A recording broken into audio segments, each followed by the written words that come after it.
NMLS number 65084, equal housing lender. Woo! Tax season is here, which means you've received or are expecting that tax refund any day now, and you're thinking about what to spend it on. How about a new home? With SaveWithConrad.com, we're helping renters become homeowners every single day, and it's more affordable than you think. You don't need perfect credit. You don't need a huge down payment. In fact, you may not need a down payment at all. At SaveWithConrad.com, we take the stress out of the home buying process.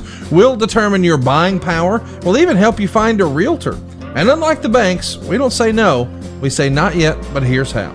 So if you're not ready right now, we'll get you on a plan to be ready. Stop throwing your money away, paying someone else's mortgage with your rent, and start the path towards owning your own home today at SaveWithConrad.com.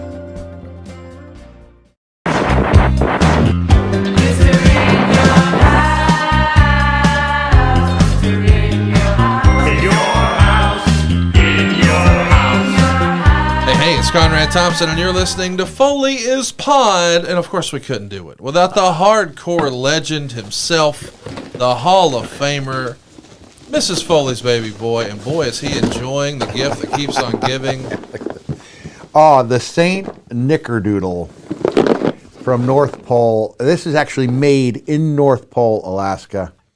What an amazing gift this is. I'm enjoying this cup, and I'm like a one cup a day guy, but I enjoy it, and I like the good cup of coffee. One of the highlights of my day is to wake up, and hopefully there's 3 or 4 cameos awaiting me, and I just like to have that good cup of coffee while I do my cameos.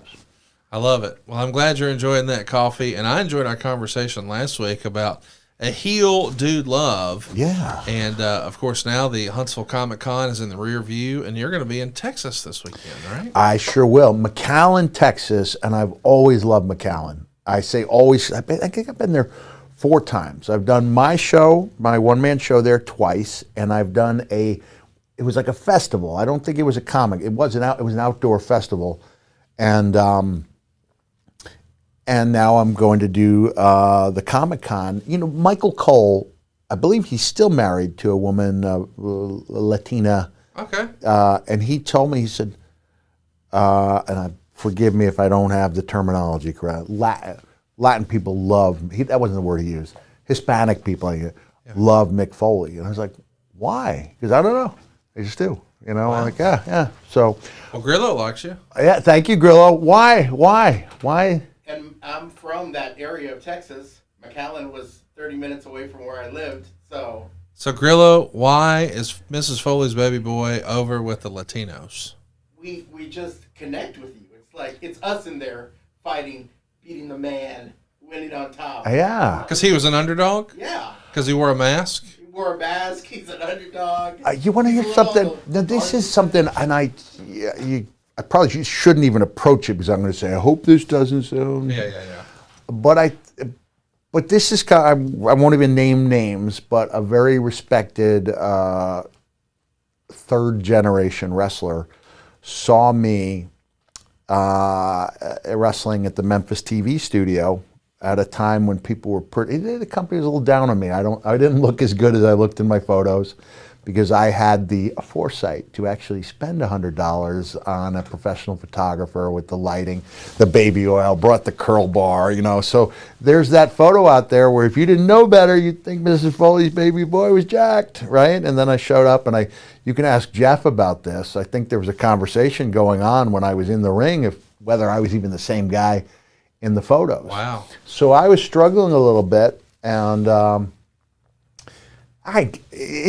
look, it was Robert Fuller. This is not disrespectful to a race. It's complimentary to black people, I think. He goes, Jacko, you're going to make it in this business. And I was really down on myself. The company was down on me. I said, why? And I'm getting goosebumps. So this really meant a lot to me. He goes, you've got the black audience. Wow. And I go, why? Tell me why it's important. He goes, because they can see through the BS. So they see something in you. And then, so it was almost like they were the harbingers. Black audience, Latin audience. I love Dusty Rhodes too. Yeah, they sure did. And then the white people caught on later. Sure. But the Forerunners, I'm so grateful I am so grateful for fans all around the world. But I think there was something about the characters that reached out to people who felt like, Mankind specifically, connected with people who didn't feel like they were understood or that they fit in anywhere else. But I think people around the world, we have a chance to go, we've had a chance to go to every continent except Antarctica.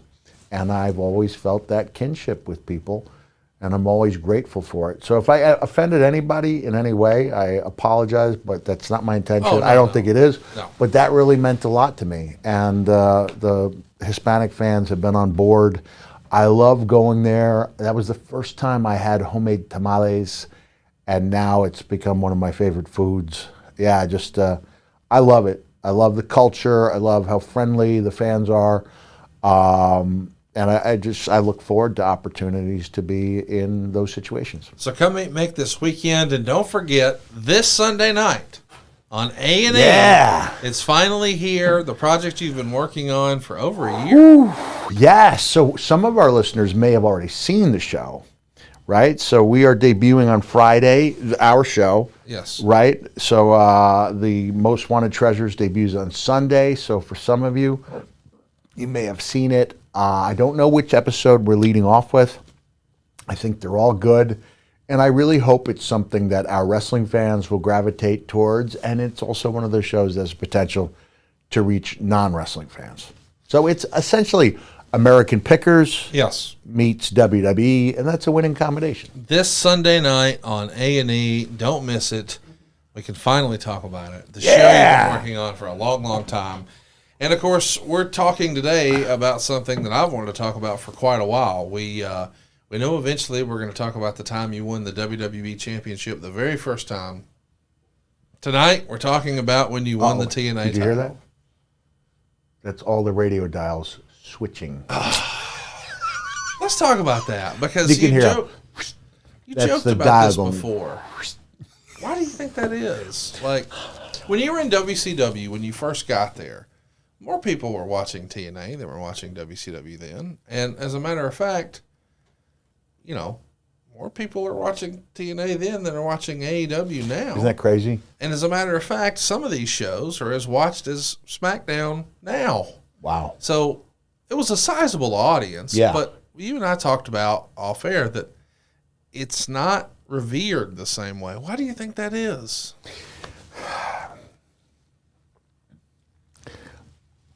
I know I have great affection for TNA, right? Great affection for Dixie personally and the people I worked with. I mean, the whole idea of bringing your kids to work with you and then they get to go on the Mummy ride with Kurt Angle and Jeff Jarrett. That's when I wasn't taking them around.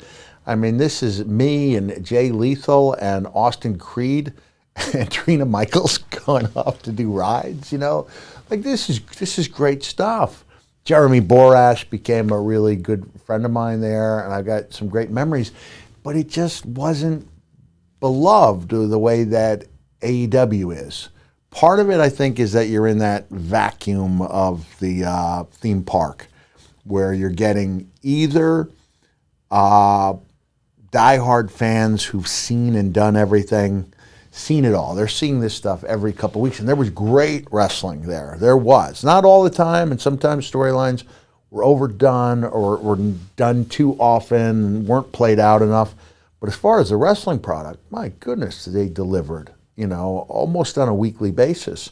Pay-per-views, I thought, were usually high-end. And when you get Kurt Angle anchoring your main events, it's going to be awesome. And I'll tell you what, I mean, I hadn't been around Kurt as a performer very much, but to hear Kurt sit down and lay out his vision for a match, and this is a match that involves like 4 or 5 different people, results in, to me, was my finest 30 seconds in TNA and the King of the Mountain, where AJ took a hip toss off the top of the, whatever they call that big box, penalty box, whatever you're in.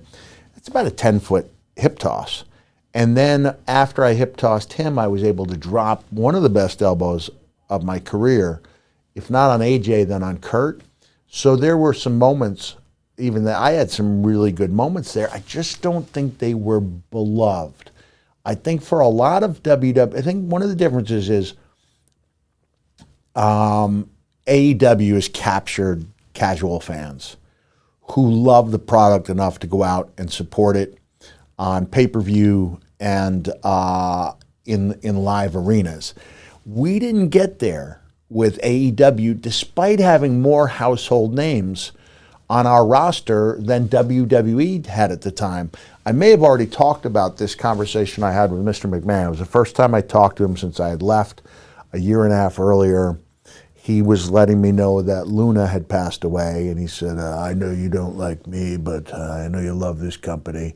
And so I called him back, and within 15 seconds I said, I like you. And then we talked for about an hour and a half on the phone, and I told him one of the most frustrating things, they were going into Elimination Chamber. I said, Vince, no disrespect, but we've got, aside from, and I named like 5 people, I said, we've got more stars on our show than you have on yours, but you are the Jell-O brand gelatin Yes. of professional wrestling. Yes. We're the Knox flavored gelatin. It doesn't matter if it's as good or not. What matters is no one knows it's out there. Yes. And so in a lot of cases, you had, so in some cases you had fans who were big enough fans to say, yes, I love that guy enough that I will follow him in this other pursuit. But by and large, it seemed like a lot of people either said, we don't know they're even there, or if they Right. do know they are there, it's a case where people almost verbally say, we know you're there and we appreciate you there, but we like you here. And when you come back here, we will be there for you. But until then, we're going to take a pass. Almost like Adam Sandler or Will Ferrell doing dramatic roles. Right. Where people go, okay, Will, everything's got to go. I understand this is something you feel like you need to do as an actor, and that's good. But when you come back and decide to be funny, I'll be here buying tickets. So I think a lot of us were seen by WWE fans as WWE guys. They only had time for one show, and they chose, in a lot of cases, not to follow people they liked and knew and respected on this other channel. I've just learned from doing this show with you that you are a big football fan. Yeah. And I wonder, in your mind, do you think it might be like a heritage franchise versus an expansion team, where there's lots of Cowboys and Steelers fans who grew up as a Cowboy or Steelers fan because their dad was and his dad was. And maybe that doesn't exist for, say, the Jaguars or the Titans or the Texans, Yeah. or some of these different expansion teams over the years.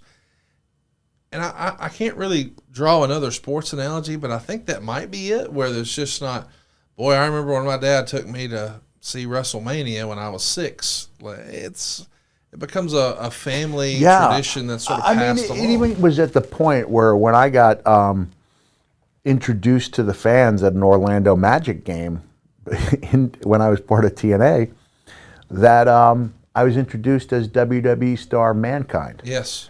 And I was there as a TNA wrestler. Yes. And that was also In Orlando, where TNA is filmed. Their hometown. Man, I can't believe I can't remember the guy's name. Oh, Dwight Howard nearly got teed up for yelling out, Mick Foley, while the play was going on. He shouted me out, pointed me out while the game was going on. The referee had some words with him and no T was assessed. But that was, I've gotten a lot of like, hey, this on the sidelines from football, basketball, baseball players, never got a shout out while a play was going on. So Dwight Howard, thank you, my friend. Let's talk about it. 2009 is our topic today. I mean, could you have ever predicted when you first agreed to come in and work for TNA that you might one day be their champion? Yeah, because it was in my contract. No, I'm kidding. It's not. I was going to say, what in the world? No, Cody I should mean, have thought of that. look, I came in with the idea being that we talked about this when we did the TNA episode at Top Guys Weekend. but not everybody listens to every show, and it doesn't hurt to hear it again. The pitch that I was sold on immediately was, I show up, I'm Mick Foley, I'm here to buy the X Division. Oh. Would have been interesting, would have been good, and we never got there. I remember going to a meeting in Nashville. Jeff was there, Dutch was there, JB was there, and they felt like they needed more brand recognition before they could split the two. And part of the way they thought they could get that brand recognition was by having me as a temporary champion. I give TNA a lot of credit. I mean, I had a billboard in Times Square. They made a big deal out of my arrival.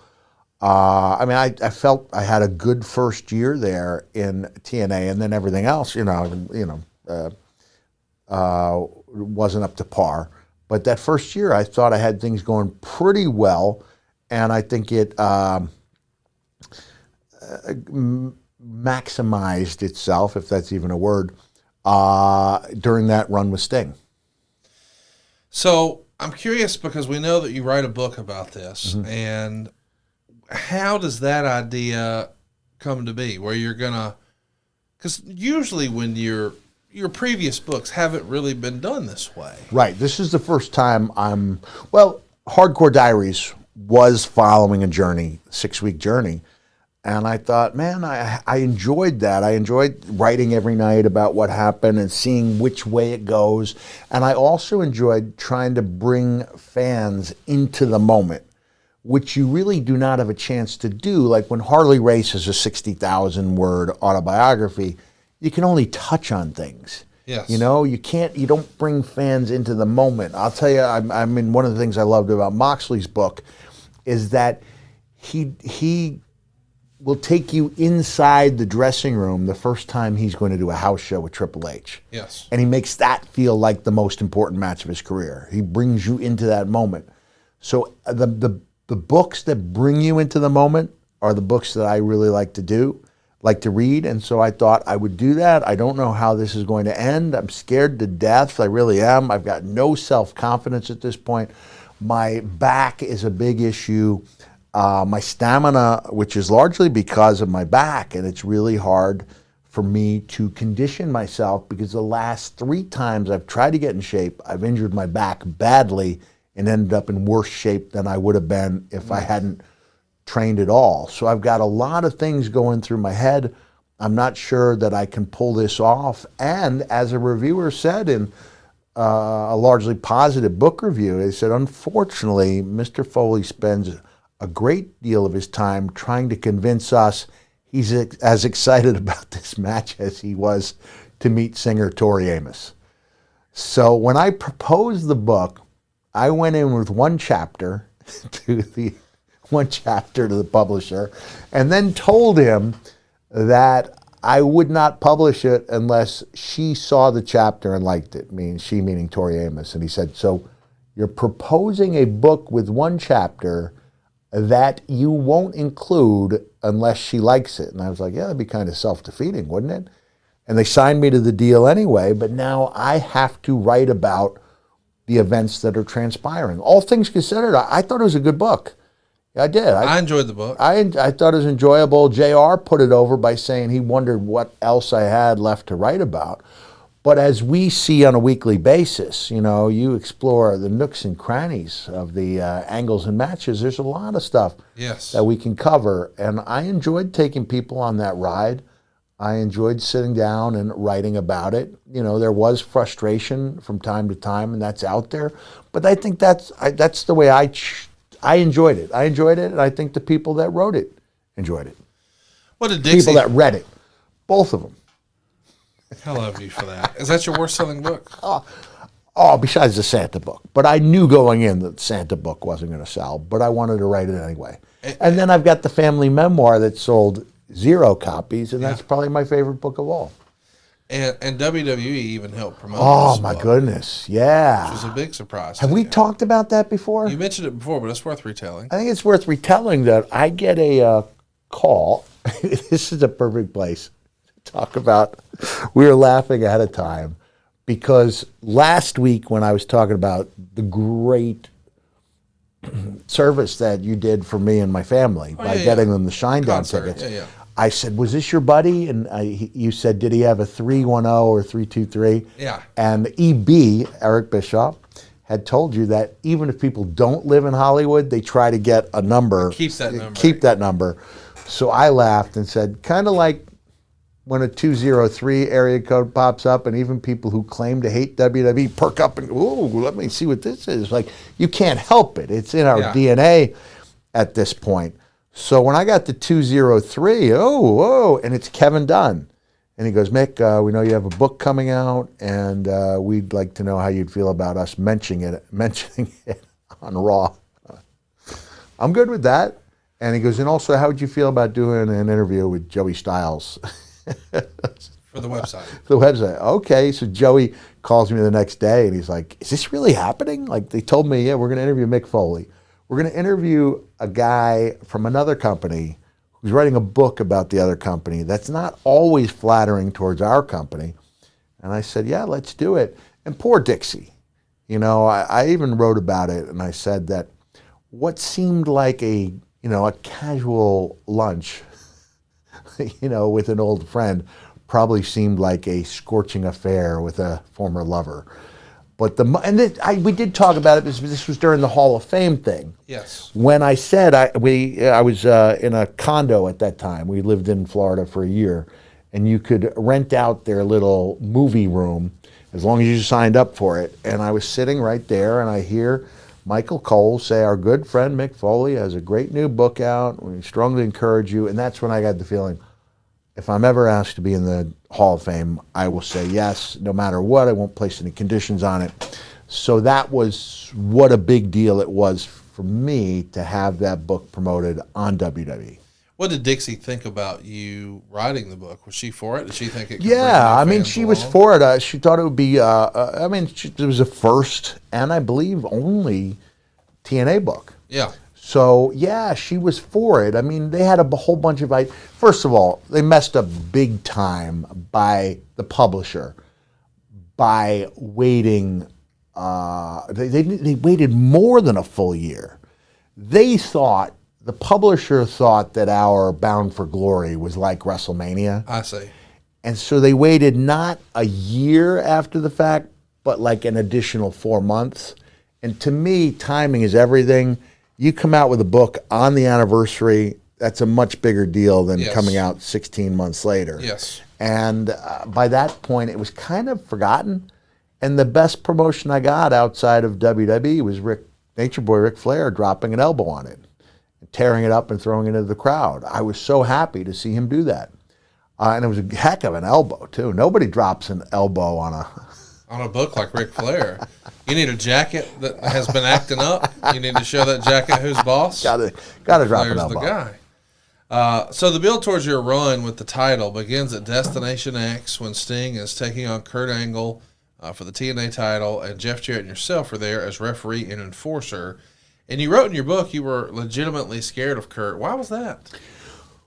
Scared of him, scared to wrestle him. Okay. Because of the cardio aspect.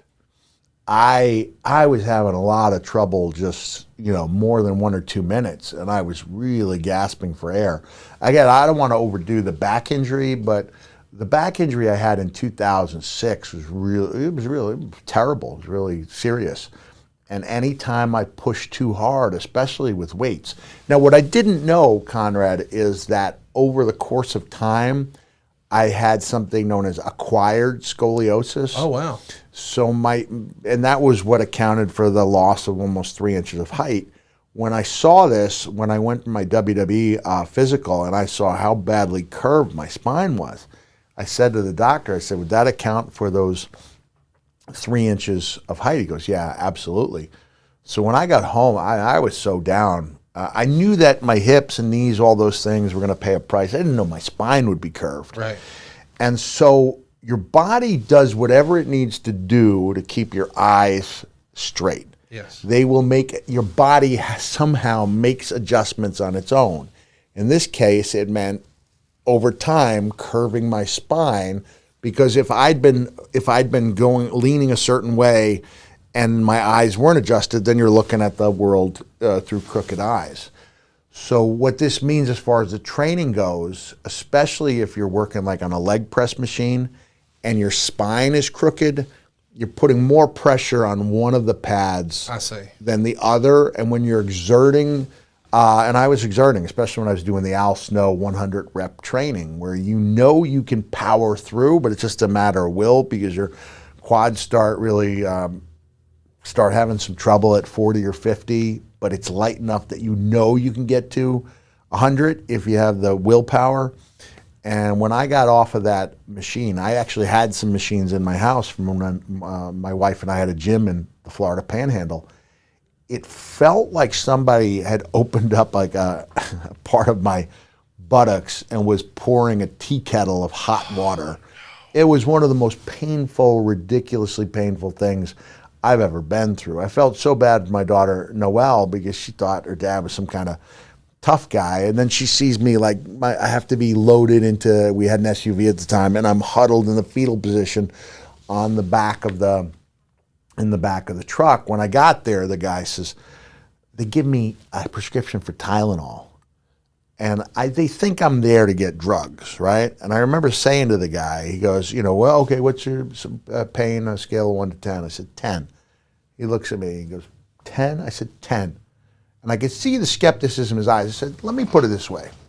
When I lost my right ear in Munich, Germany, and I was asked what my pain was, I said a 4. I'm telling you, this is a 10, as in it's the worst pain I've ever been in my life. And I got the Tylenol. It was really unfortunate, because there are times when you need relief from that kind of suffering. But I was in a tough way. I was really in a tough way until the doctor, they had a good doctor there for several years, and they still do, but he told me, he said, I can try to give you a spinal injection, but there's only a 50% chance it will work. And then I saw the size of that needle like that, and I was, 50, what are the other 50%? Paralysis, death? 2 hours later, I came back to him and said, please give me the shot. And immediately when he did, a big portion of the right part of my thigh went completely numb. Oh. And I had no sense, no sensation there for like a year, maybe more. So I'm just saying that to tell you, like, what do you think caused that? It was the needle touched the nerve. It was a sciatic. It was so many different disc issues. It was. I don't want to depress people or make people think I'm patting myself on the back, but I was watching one of the. It was either the bio. Oh, it was the bio. It was the bio with Paige, because they show her with a doctor, neurologist, Dr. Maroon, and he was my doctor. And I remember at one time they were going to set up a surgery for me, and then I got a call from his assistant, and he said, "You just have too many issues." He said, "It's not just neurological; it's skeletal, it's muscular." He said, "Even if we fix it," he goes, "there's no guarantee that it's going to help." And that was when I was really down. When I saw that X-ray, my daughter met me when I came home. She was out by the driveway, and she goes, "How'd it go?" And I just shook my head like that. So this all sets us up for my decision to take it easy on the conditioning, so at least I could be out there and try to pull these things off with smoke and mirrors. But you don't pull off a great match with Kurt Angle with just smoke and mirrors. No. So I felt like I could get by with good storytelling, some creative, some moves that would allow me to take creative breaks, but I did not think that I could get through a Kurt Angle match without being badly exposed. So if you look back on any TNA match I did, and I know there's a lot of people out there firing up their VCRs right now, you will see that my comebacks, I never actually had a comeback.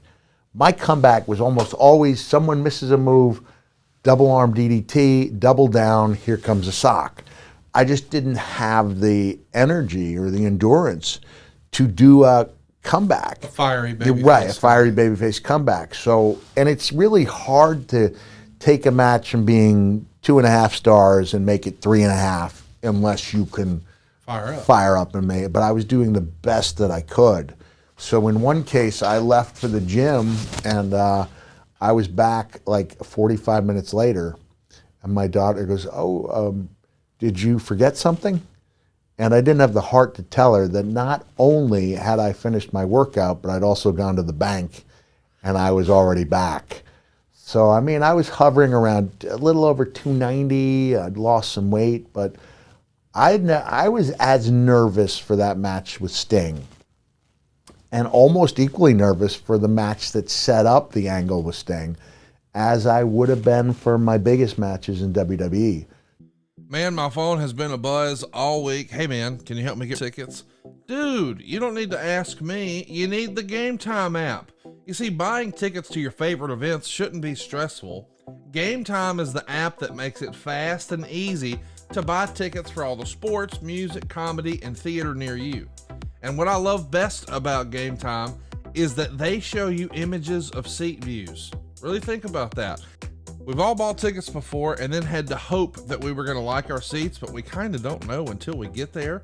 Not with Game Time. Man, this is such a great app. It makes it easy to find and buy tickets, even up until the day of the event. We're talking flash deals, last minute ticket sales, but what I like best about it is the peace of mind I get from the Game Time app. They have a lowest price guarantee.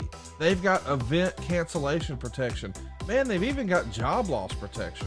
So forget planning months in advance. Game Time has deals on the right tickets at the right price all up until the last day of the event. You can get those flash deals, by the way, on football, basketball, baseball, concerts, comedy, theater, whatever. But the guarantee means you'll always get the best price. Check this out. If you find tickets in the same section and row for less, Game Time will credit you 110% of the difference. 110%. You're going to get the best deal. And man, I'm telling you, eliminate that guesswork by having an image of what your seat view is going to look like. Bam. Then you just buy those tickets in a matter of seconds. 2 taps and you're all set. They send the tickets right to your phone. It doesn't get any easier. So snag the tickets without the stress with Game Time. Just download the Game Time app, create an account, and use the code FOLEY, and you'll get $20 off your first purchase. Terms apply. Again, create an account and redeem code FOLEY for $20 off. Download Game Time today. Last minute tickets, lowest price, guaranteed. Just because I was really concerned about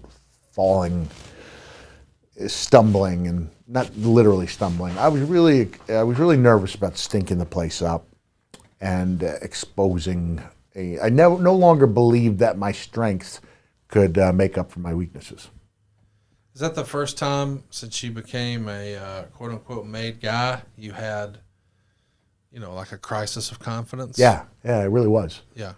I mean, we can jump ahead to what I told Kurt Angle. It's kind of a feel-good moment, but maybe we'll do that at the end of the when we talk about the match with Sting.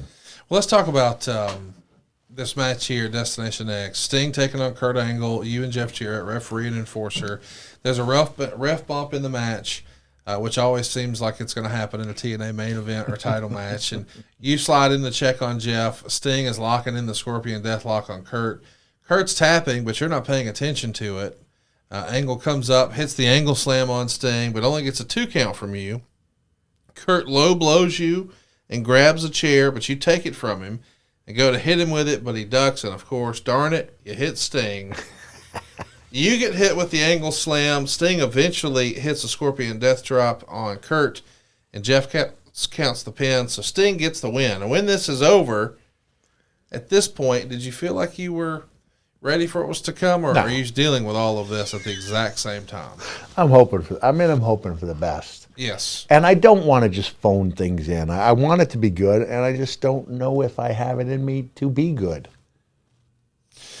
You wrote in your book that you felt like a sack of shit showing up for things. Is this that crisis of confidence? I mean, for a long time, wrestling fans, they recall that the little throw that Razor Ramon made a signature of SOS, his, he yeah. called the sack of shit. Yeah. And now you refer to yourself as that. And I You're going used up the for word, angle huh? slam. Yeah. That's how strongly I felt about it. Yeah, I didn't feel like I was going up well. I thought, I'd lost. It's not like riding a bike. You know, how many guys have we seen go out there and it's like, wow, they just don't have it anymore. Don't they know? And it's almost universally the case that the fans realize it before we do. Right. But in this case, I knew it. I knew it, or at least that's what I felt like. I don't have it anymore. The original contract I had just called for 3 matches a year. I ended up doing far more than that. Yeah, you but did. I did a lot more to the point where they became, progressively less meaningful. But it was still pretty meaningful, heading into this thing with Sting. Just to give context too, the Main Event Mafia is really popular. You got a lot of talent in there. You're doing 2 million viewers on a nearly weekly basis. That's even a number that WWE's only hit a handful of times this year. Isn't that crazy? And coming out of the pay-per-view match with Kurt and Sting, now there's members of the Main Event Mafia here who obviously aren't getting along, and we're going to have to figure out how that's going to work. So they're going to team up to take on you and Jeff. Was there ever a serious consideration for you joining the Main Event Mafia? Not that I know of. Not that I know. But they were loaded, right? We're talking about Booker Sting, and Nash. Booker, and Sting, Nash, and Steiner. so on and on and on. Yeah. I mean, just a who's who. At the time of this segment, by the way, you had wrestled just one TNA match before this. It was in January. We teamed with AJ Styles and Right. Brother Devon to defeat Booker, Kip James, and Scott Steiner. To go from a 6-man to now marching towards a singles I thought match. I broke my leg clean in half in that match, too. Really? There was a pile driver turned into a backdrop, and then I forgot that guys were going to be coming through the table, and my leg was under there, and I swear to you, I thought, given the pain involved, I was going to look down and I was going to see my leg snapped in half. The only thing I could figure was a really deep bone bruise because the European tour we did started just a couple days later. Jeremy Borash was by my side, brother. He was making sure that I could get around. He was like, friend in need is a friend indeed. So thank you, JB, for getting me through that. Underrated. And I did make dude it. to the Yeah, business. it definitely. And what he's doing behind the scenes It's incredible. is incredible and dwarfs what he did on the microphone. Yeah. But I mean, for that tour, I was lathered up in so much analgesic balm, just trying to get through it. And eventually it got better. So that's why I never went to a doctor for it, but I surmised that it was a deep bone bruise, which is a lot better than my What you thought leg was being gonna broken happen. in half. Yeah. So even though it's only in your contract that you're going to wrestle on pay-per-views, you're going to wind up wrestling on Impact on the way to this. I mean, I understand you're trying to sell pay-per-views and you're trying to sell a story, but in hindsight, maybe they should have just been pay-per-views. Well, the agreement we had 3, and I'll wrestle if the storyline. Oh, I see. And then it got to a point when we were doing those good ratings. It was like, bro, come on, We need you. And then I started wrestling almost every week. Yeah. Should have put my foot down, brother. Well, you agree to the match in the promo, and Jarrett's going to talk you out of it, but eventually the match is made, and it's very quickly promoted as the biggest match in Impact history.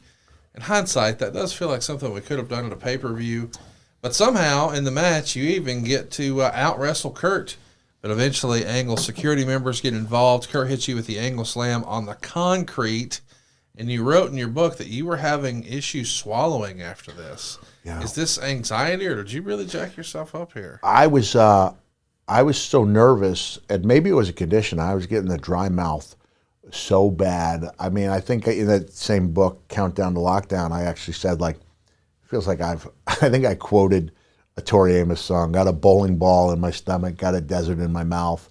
That's the way I felt. It's all tacky, and I like, wow, I've got to go out and do, just doing a promo was terrifying for me. And I was like, at one point, I was like, I would have given somebody $10,000 for a bottle of water. Wow. That's how much trouble I was having. So I went and got the dry mouth rinse and everything I could, but it was largely nerves making it that way. Eventually, there's help called, and Sting yells at Kurt that you've had enough, and now you have your incentive to do what you're about to do.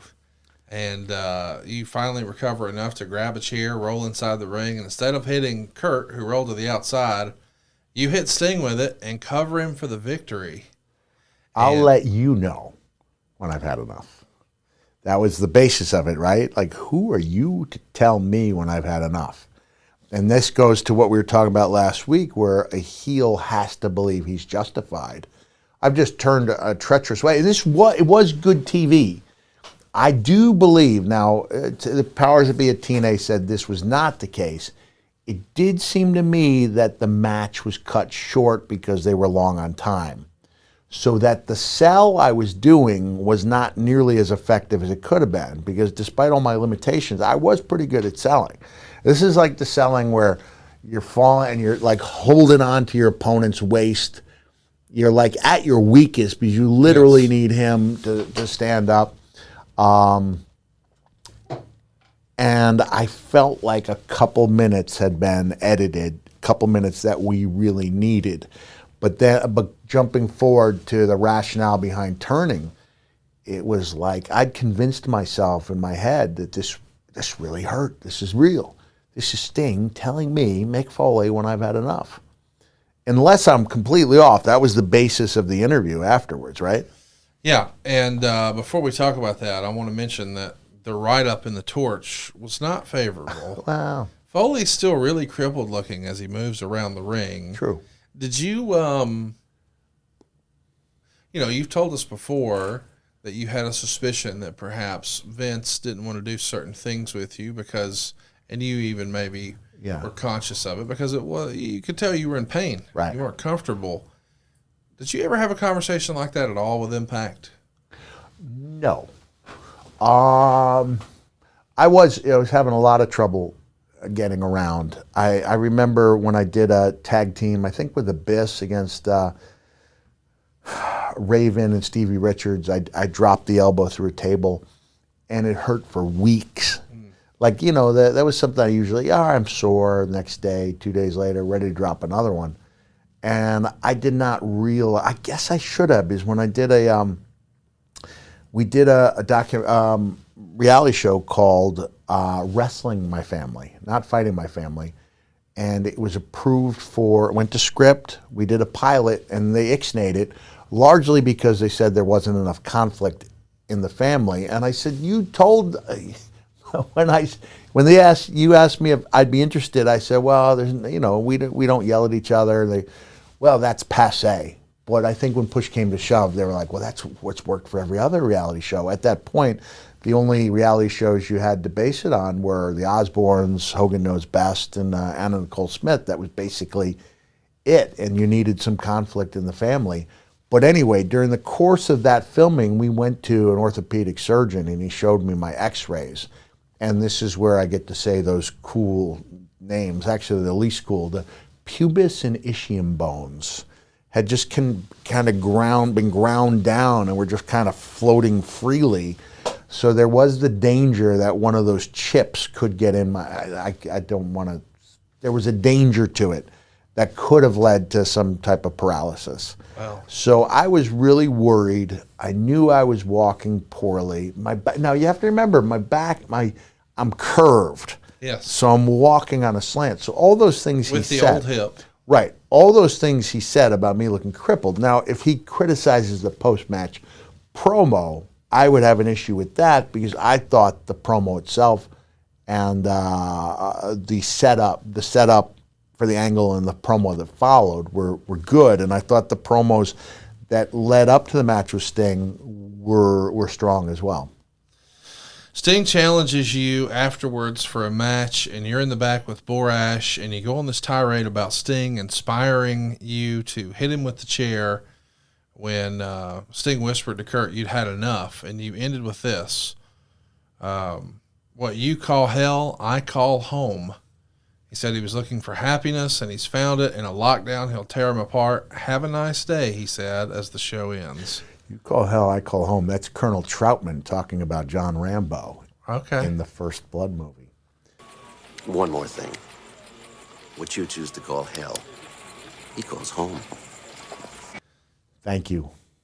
You wrote in your book that you would have liked to have seen the story breathe for another week, but you knew TNA wanted to get out and get the match announced with that promo. Do you think that was a common issue with your time in TNA? They didn't let things breathe? Things through.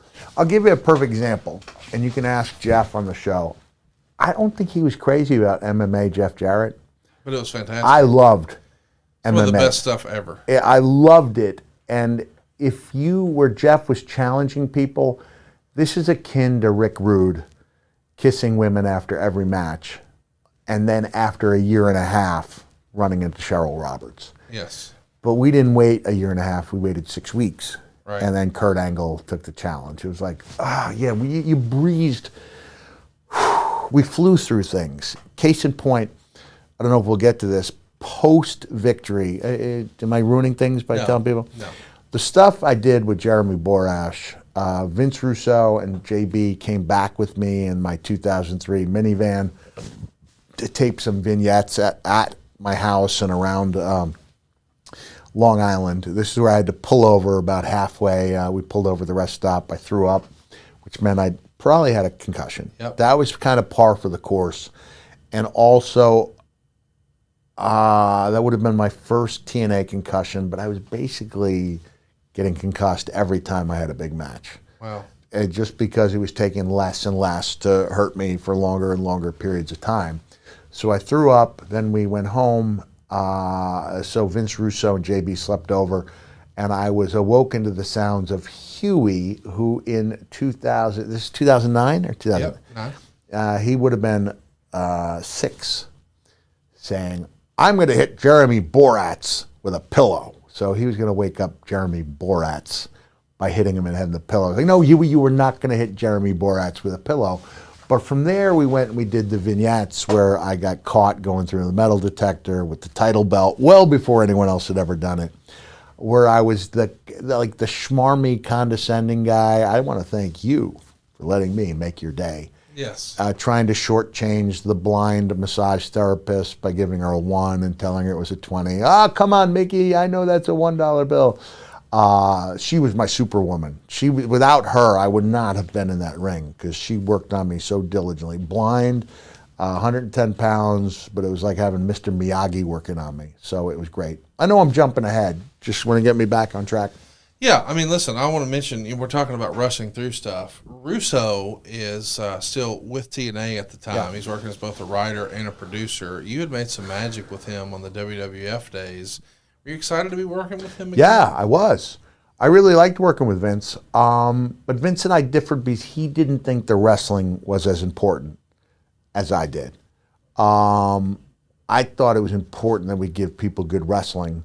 And I think Vince saw wrestling kind of as the pretext to do angles, which it is, in a way. One thing I'll ask you, Conrad, is not to read the reviews to me. I can walk outside, but I don't want to hear what Wade or Dave thought of the match with Sting. Okay. Because I did the best I could under pretty tough circumstances. I was really happy with it, and I don't want anything to mess with that. I love that.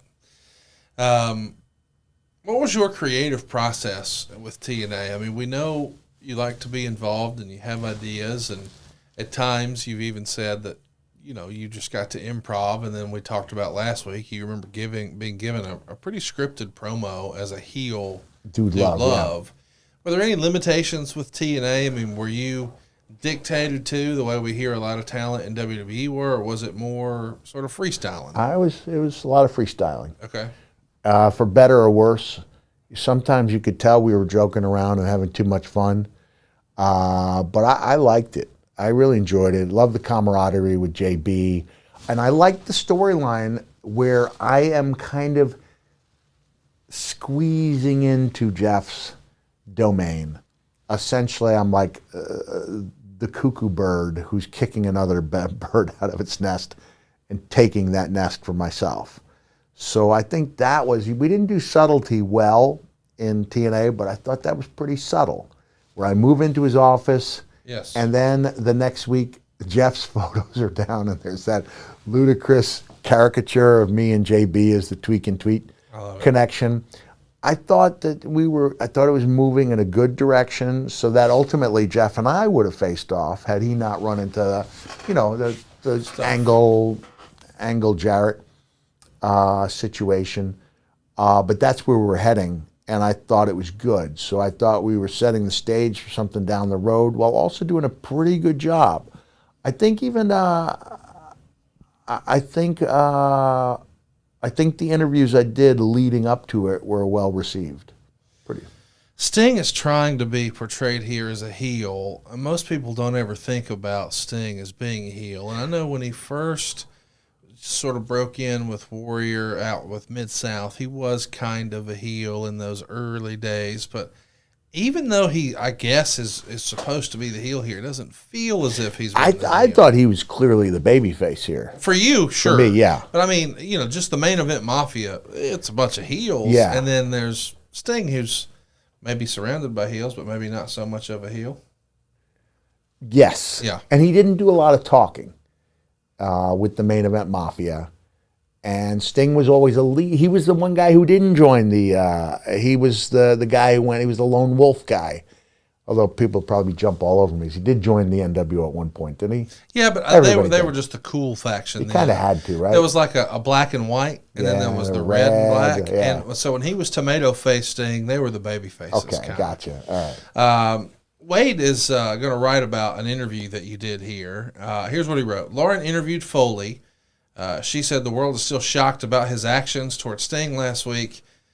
He said he's ready to talk about the question on everybody's mind, the controversial finish of The Bachelor.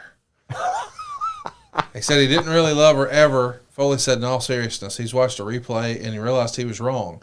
He said he would apologize and shake hands and do what the fans love. Watch two men hug. Yeah. What's with that deal he does? Lauren brought up that Sting is bringing his baseball bat. So Wade was asking what's with the thing? Yes. I was doing that, and Ed Koski loved it. But, it's schmarmy. That's what it is. Yeah. Yes. Foley sarcastically said, Sting is silly, and there's no need for violence. I don't get Foley's character, and I don't think he does either these days. He's all over the place, but maybe this will make sense once it plays out. I think it did. Yeah. Do you think that you were trying to be a little all over the place? Yeah. That's the intention. Yeah. Yeah.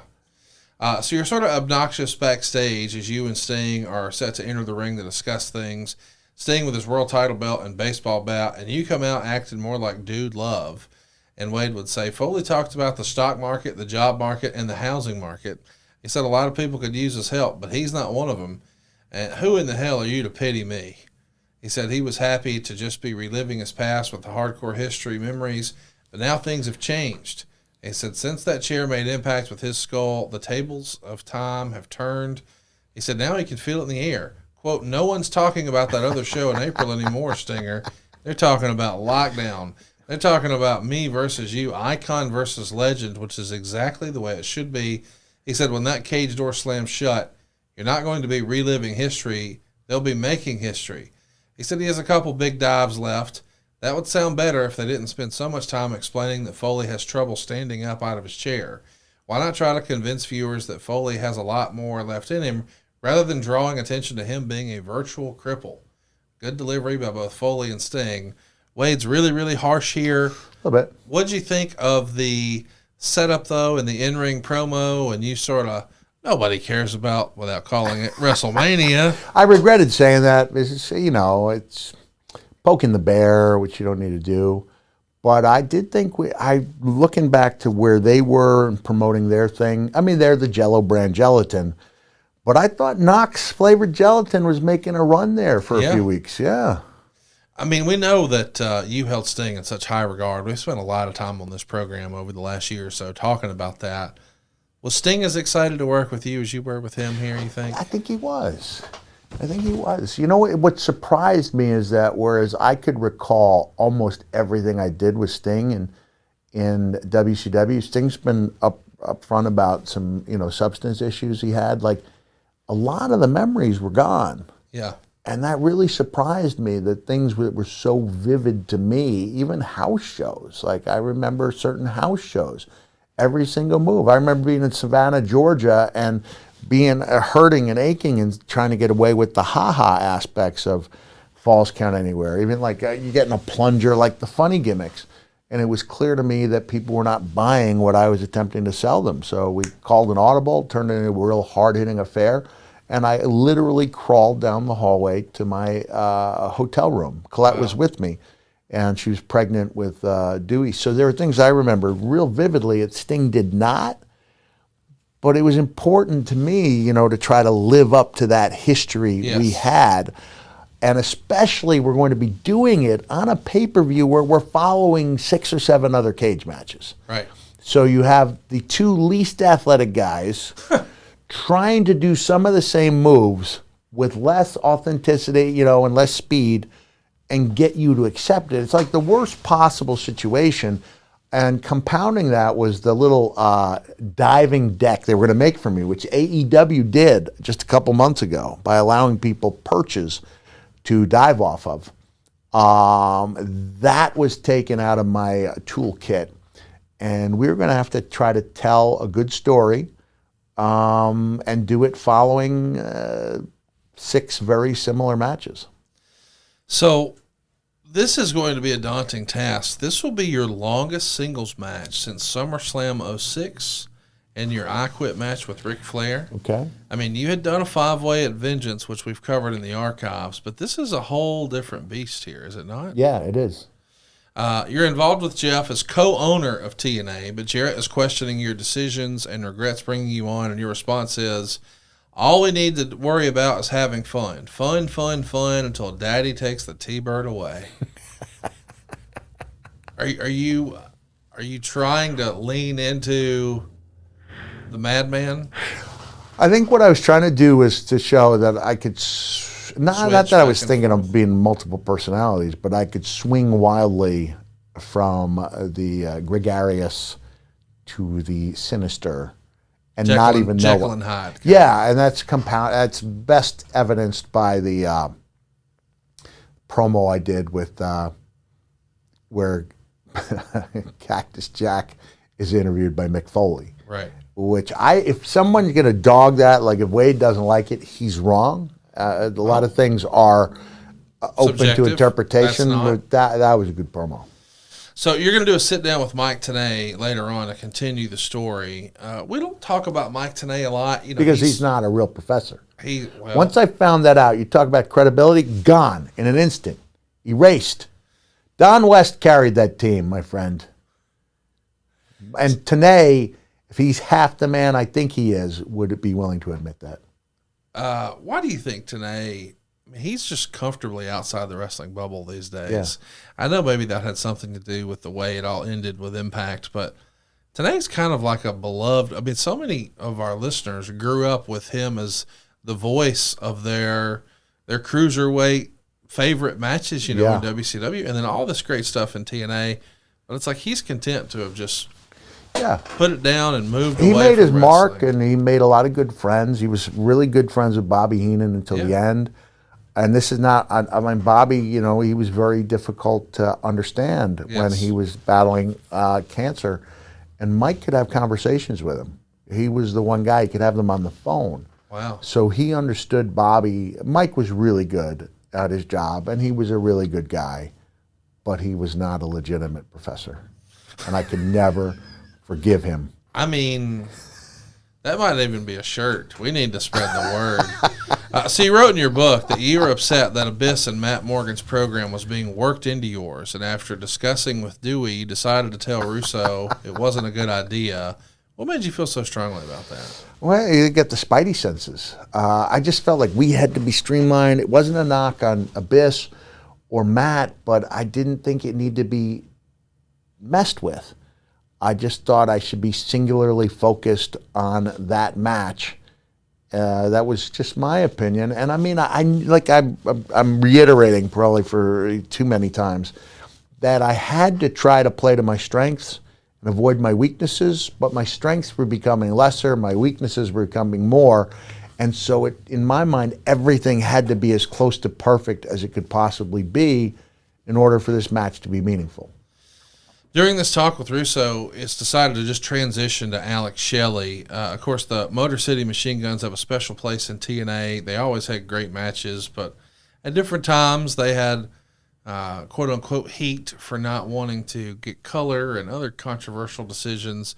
And I really wish Motor City Machine Guns got a little more respect as an all-time great tag team. Yeah, they still are a great team.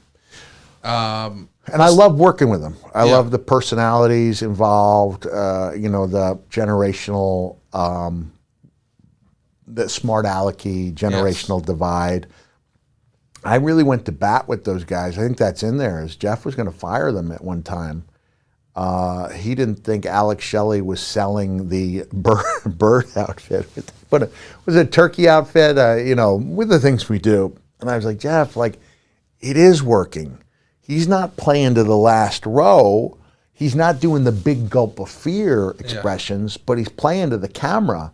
And his little expressions, they are working. They're registering. They're registering. It's just a different type of selling than you and I grew up with. Memphis selling. Right. Yeah. He didn't do the Memphis backpedal,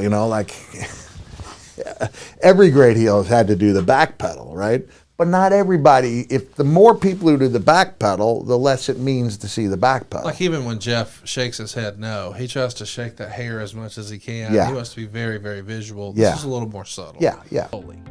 Alex, this is from the Torch. Alex Shelley said they were in the back playing Resident Evil 5 and Street Fighter 4, and he said they couldn't help but hear Sting, and their hearts go out to them. He said it was unfair that he had to fight Joe last week, but I suppose that's what happens when Mick Foley is the boss around here. Shelley said the Guns aren't just the most attractive team in TNA, they're a tag team for hire tonight. He said Thanksgiving Eve 2008 was one of the worst days of his life because he was humiliated. He had to put on a turkey suit that was itchy and it smelled like burnt hair. He also said he was sucker punched by Foley. He said not one day has gone by that he hasn't thought about that. He's been waiting a long time for revenge, and he offered that Foley fight the both of them in a handicap match. He asked Jarrett if he should talk to him because he's the one with all the stroke, and Jarrett said he's the right guy and he's got the match. And I think you sort of saved their job here, right? Maybe. In real life? Yeah. Yeah, kind of. Kind of because of the talk I'd had with Jeff. I can't remember if I had that talk before the match or after. And even though I wasn't reading, I was reading the Observer up until the issue came out about the match, and that's when I decided I didn't want to hear because again it was special to me. Yes. So why give someone else the opportunity to Change the way you feel about it. Change the way I feel. But I do remember. I think Meltzer said I did more for the the Guns in those few minutes than the company had done for them in the last couple of years. Something along those lines. I don't know if that's written down there.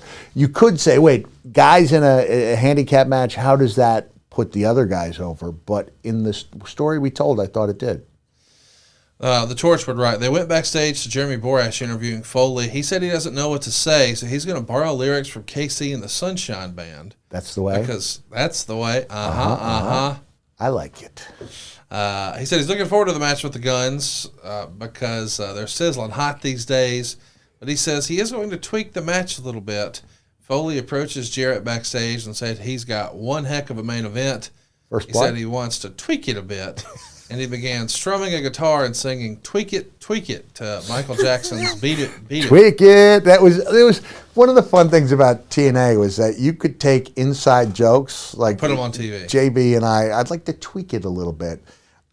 We actually, I had a pair of tights that said tweak, and on the other one said tweet, because we were the Tweak and Tweet connection, and he got tears in his eyes when he saw I actually had made tights, and I gave them to JB as a gift. You think he and I have it on good authority, he wears them to bed every night with his lovely wife, Miss Vanessa, who doesn't think I know her name. Foley is finding his stride in TNA as a character now. All right. See, Because it he's took a few obviously weeks. trying to be agitating and annoying rather than cool and funny, leading up to a surprise turn when he joins MEM. Jarrett threw his arms up and said whatever he wants, and then he yanked the guitar away from him as Foley walked away. Tweak it! Tweak it! Tweak It is a new shirt available now. Go check it out. We've got the link right there for you to order. Why not? Foley stood. Can we do a Tweak and Tweak connection shirt? I think we have to. Please? Even though JB's in WWE, like we can just make it look, we can make, give a guy with the big eyeballs, right? Yes. But maybe just don't refer to him as JB. Well, it could be. We didn't say it's Jeremy Borash. Yeah, it's not. Tweak and Tweak connection. If I send him a shirt to match his pajama pants that he sleeps in, maybe it'll work out. Foley stood mid-ring and talked about tweaking his match later against the Guns. He said the Guns are great workers who would push him to his limit. He held a notebook and said it's the beginning of his next book, Crossing the Line. So here we go. It gets Can I just point out, it is rewarding to see something being recognized. Yes. So it is good that, it's the same thing as the Dude. People dog it at first because it's a work in progress. And they get it. And it starts getting better. And I think that should be a lesson that things sometimes need a little time, right? A fine wine. It needs that time to mature, as do some wrestling characters. So they give you guys 8 minutes. You come out wearing a leopard print shirt and sweatpants and tennis shoes. Traditional wrestling fare. Foley's going to suplex Shelley on the concrete. And you know what? I think I actually succeeded in borrowing from the Dynamite Kid here. There was a move I saw him do. Now, this I think I even wrote about this in Countdown to Lockdown, if you don't mind me going off on another one of our tangents. When Brian Hildebrandt gave me a VHS tape when I was struggling with my punches, when you're a brawling wrestler who can't throw punches, that's an issue. So he gives me this VHS tape. He says, watch the punches thrown between Brody and Terry Funk in this brawl in Tokyo. These are the best punches in the business. And they were amazing. When I found out the secret behind the Terry Funk punch, I was a little disheartened because Terry basically punches you as hard as he can. Therefore, it looks like he's punching you as hard as you can.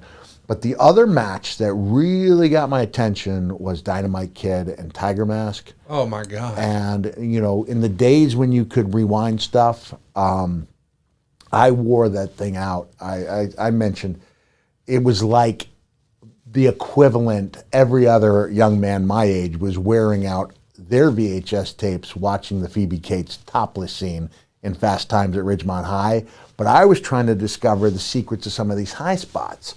And it was this mind-blowing high spot. How do you do that? How do you do that? How do you do that? When you rewind it and watch it enough, it seems pretty simple. I think it was Dynamite goes for the suplex, and then there's 2 quick reversals. They go for the ropes, and both guys go between the second and third ropes.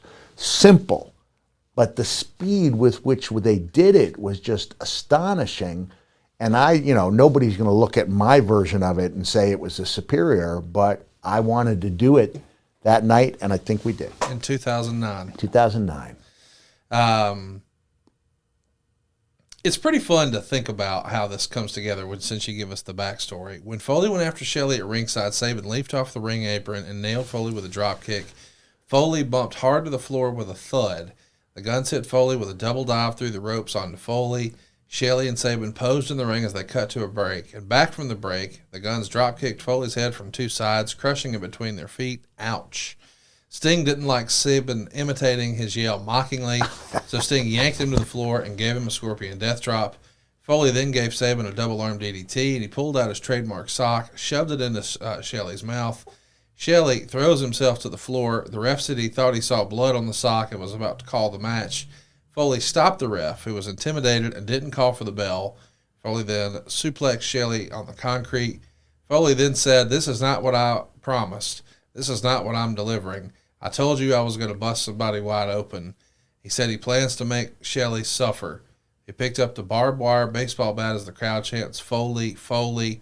Sting stood up with his baseball bat in hand. Foley put the barbed wire bat to Shelley's head, but then Sting hit Foley in the head with a chair, and Foley began to bleed. So the ref called for the bell, awarded the match to the bleeding Shelley, leave it to TNA to somehow even complicate and convolute a first blood stipulation.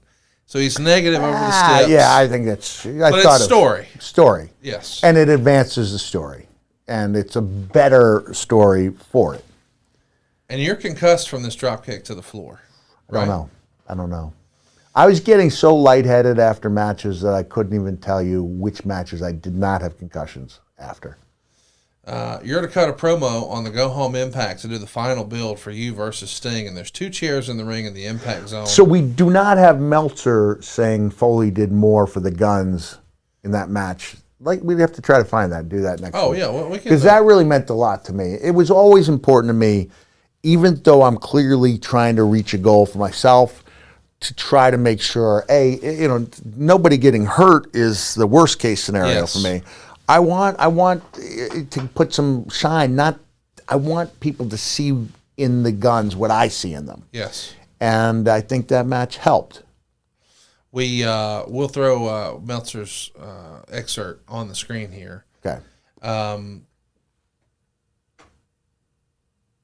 Do you think the finish was too complicated and convoluted? No. You like it because of the I like story? it. I like it. I like it Sorry. because it gets, to me, the positives are we have a pretty good little match. We spotlight the guns. We get to see that kind of sinister, like the shifting of gears into somebody who is a formidable guy. And we give people some blood, and it carries on, and it enhances the angle-less thing. That's the way I felt about it. The two chairs in the ring, we're going to talk about you interviewing yourself here. I think you gave credit for this idea to Russo in your book. Right? Russo wanted, it is Russo's idea to do the interview, but he said, bro, I remember talking to him. I was in my phone in my bedroom, and he goes, bro, you were going to be messing with his mind like it was all a put on. And then I said, Vince, I think I can play this straight. Like, I'm not messing with Sting's mind by portraying two characters. I believe I am two different people. And that's, to me, what makes Sting's line when he came out, and I did give him the line, like, I don't know if I believe what I just saw, but I believe that you believe what I just saw. That... we talk about suspension of disbelief. So now this might sound strange and might sound like a gratuitous plug for my cameos at cameo.com/Mick Foley. But when someone gets a cameo and I switch from one character to another, it's fun. They are very much aware that I'm the same guy, but in a way I'm not, right? Because you're getting more than one guy.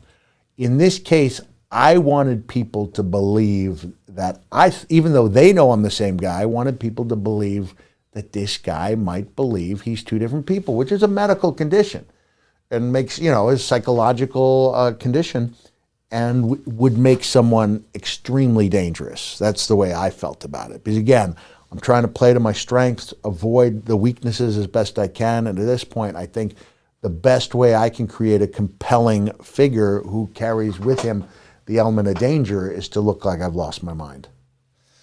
I love this. I think it's a great piece of business. I would encourage people to go out of their way to watch it. Here's what Wade had to say. He asked the fans to put their hands together for his guest, Cactus Jack. He looks to the entrance stage as if Jack was walking out, and then he broke into his Cactus personality. Foley got into an argument with Cactus. We got to hear more about his era in Europe than Comic-Con. Cactus complained about Foley writing books about his career. He said Mick's days as a wrestler are over. He said he can be a shareholder and an executive if he wants, but not a wrestler. And he told him to keep his sweatpants in his closet because Cactus Jack is showing up at Lockdown. Quote, I will not let you have my moment of glory when I vanquish my greatest rival. And then Foley began hitting himself in the face. Sting's music then interrupts. Foley looked to the stage as Sting walks out with the title belt over his shoulder. Sting enters the ring and says, you're turning a 20-year friendship into an out-of-control three-ring circus, Mick. Mick was bleeding from his temple due to punching himself, and Sting said, what's scary is he thinks he believes what he just did. He asked him if he's lost his mind. Is this an act, Mick? And I think if I recall correctly, Sting is pacing behind me. Yes. And I'm kind of following with my eyes. Like, we're both playing it very seriously. Is this an act, Mick? No, I'm convinced you really believe what you just did, Mick. Sting said it doesn't really matter to him, and Foley said, that's the Sting I want to see because you were never intimidated by me. Foley then quotes Ross touting Foley's insanity back in the day, yet noted that Sting was never afraid. He said the chance of Cactus Jack didn't scare him, but it did throw him off his game. He asked him what it will be like to be trapped inside the steel cage with fans chanting, Cactus Jack, Cactus Jack. The main event Mafia music then plays. Sting turns to the stage, and Foley attacks him from behind before anybody else shows up on the stage. I can do anything I want. I run this place. And then I start having the different entrance music come in, right? It's fun. Show me some Curry Man, right? Show me. Eventually we go into comedy, probably not as intended. As you asked to play Curry Man's music, then Shark Boy, then Sting's music, before you pull out a barbed wire baseball bat and hold it up to his face as the show goes off the air. And you wrote this in the book. The rapid punches are a tactical mistake. They come in such quick succession that not one of them has the impact it should. Each one of them should have been followed by a several-second pause as a way to let the viewers digest what has just been done on screen. Mm-hmm. Instead, that great entree was just wolfed down like a Big Mac at a stoplight. Yeah. Up until the moment I threw that first punch, I was sure I was going to be under the eye, creating a little swelling, irrefutable evidence in the whole fake versus real debate. No way to claim the punches weren't real if you actually see the swelling, which in a best-case scenario will actually get more pronounced as the promo goes along.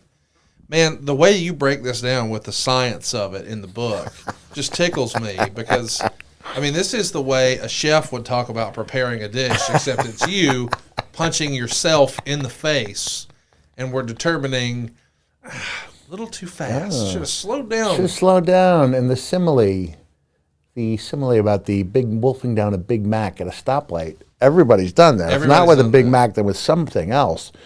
Instead of, because it would have been better to go, boom, wait, let it register, a la similar to the mileage that Tommy Dreamer got out of the 10 cane shots, because each one came about 30 seconds to a minute apart.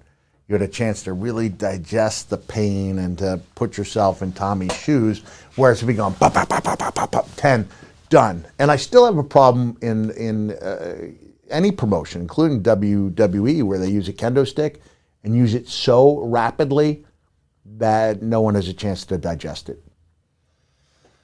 The match, let's talk about it. We're finally here at the pay-per-view. Before we talk about the actual match itself, man, what a theme. Just last week we were talking about when you debut this evil, dude love character. It happens in Philadelphia. This match, too, also in Philadelphia. Yeah.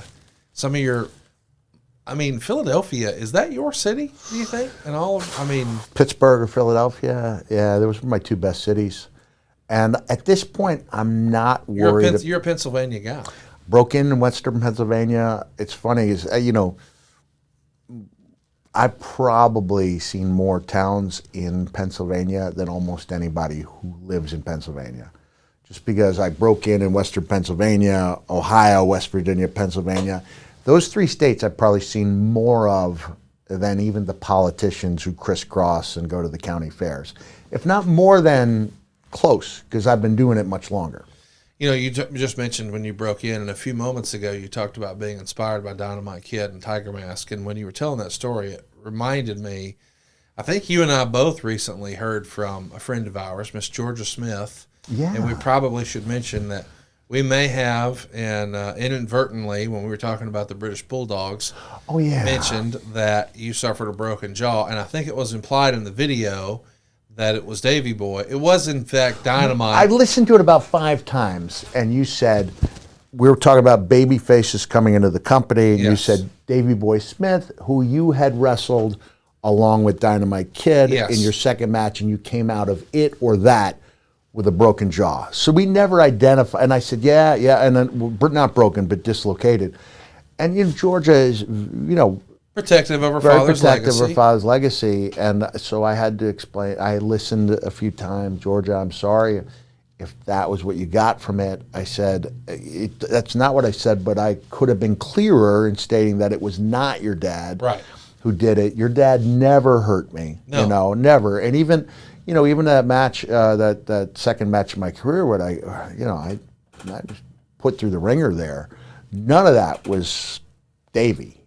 Davey, even with the headbutt, he never felt the headbutt. Whereas Dynamite, when he dropped the headbutt on me, I wasn't good enough to sell and have my eyes rolling back.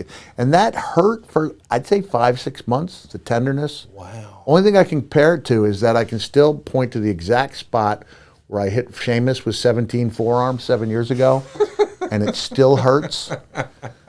because he came up to me before he went out to take on League of Nations. No, he was League of Nations. Before he went out to take on New Day, he goes, I want you to hit me as hard as you can, fella. And I said, I'm pretty sure I can make it look good without doing that. And he got real serious, like this close to my eye. He goes, as hard as you can. I felt like a giant weight was lifted off my shoulder to the point where when I watched that, first of all, I was down 50 pounds, you know, and I've been working hard. I was at 288. And when I watched that, I thought, did somebody speed this tape up? 'Cause Yeah. I don't move that fast.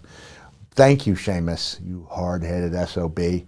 Yeah, I get right there. It's right there every time, 7 years ago, right here, because I was zinging him as hard as I could. It's amazing. And he was fine 30 seconds afterwards. I'm still hurting 7 years later. What was your expectation, or what do you think the company's expectation of this match with you and Sting on pay-per-view was? I think they hoped it could get some outside media attention. Yeah. I think they hoped it could bring the casual fan who watched the show but didn't often order the pay-per-view, because there's a business term for it, our percentage. Your share? No, the percentage of people ordering pay-per-views versus watching the show. It was very low in TNA. So that pay-per-views regularly came in the 10,000 Yeah, that's order the thing range. that's always really befuddled me, is it's like the TNA audience was watching the show, and we mentioned earlier, oftentimes more than 2 million people. But they weren't supporting the shows live. They wouldn't buy tickets, And they wouldn't buy pay-per-view. Right, But but if they it's on would- TV, they'll watch it. I don't think they Fascinating. saw a big distinction between what we were doing on pay-per-view and what we were doing on TV. And that was compounded when they started doing more and more of the pay-per-views from the Impact Zone. Do you think that goes back to the brand loyalty we talked about before in terms of, you know, if you are a Steelers fan because your dad was and your granddad was, then maybe you have some jerseys and a tag on your car. But if you're an expansion fan, well, You know, I'm going to draw a little TV. parallel between how fans might feel and how I feel about UFC pay-per-views. I really enjoy UFC, and I regularly watch, you know, the hour-long shows they have. And I saw Brock with Frank Mir. They saw a couple good fights last night. But when it comes to actually paying that money, it's that one marquee match that draws your interest and doesn't and makes you take a pass. So why there's what been 286 UFC pay-per-views, Almost 300 of them. and I've probably ordered 10 of them. Okay. And I've seen another 10 on paper, you know, at live. Well, I've seen another 3 or 4 live, and I've seen a handful, you know, where you go to like a Wild Wings or something. We were hoping that we had the kind of marquee match that would attract the casual fans, and I don't think we did that. I think maybe, I don't know what the buy rate. It was maybe been 20,000. So I felt like the match itself was an artistic success, but not I don't think it did numbers like I was hoping it would. Let me take care of the snickerdoodle box. There we go. Okay. Is that bothering you? It deserves more respect than I was showing there it. you go. Yeah. So listen, you get to the arena late. You ask the cameraman if you can drop kick him. Then you ask Sting if he was okay with you punching yourself in the face to start the match. Yeah. This is just like a normal day at the office No, for you. it was Dirk, our cameraman, who I knew from WWE, because TNA had the holes cut out where they would have the cameraman there. Yes. And so I was looking. I mean, I thought we told a pretty good story. There's a great line from Don West, and you might hit this as we go, where I said, I don't need to climb out of I can't remember what I said. I don't need to climb out of a cage. I don't know if I said I was going to leave Sting. Was this a cage match where you could win by pinfall? I think you could, but also the cage. And then as my plans backfired and I was terrified of what might happen, I did try to get out of the way that I said I wouldn't. And the professor called me on it, and Don West goes, he didn't say he wouldn't. He said he didn't want to.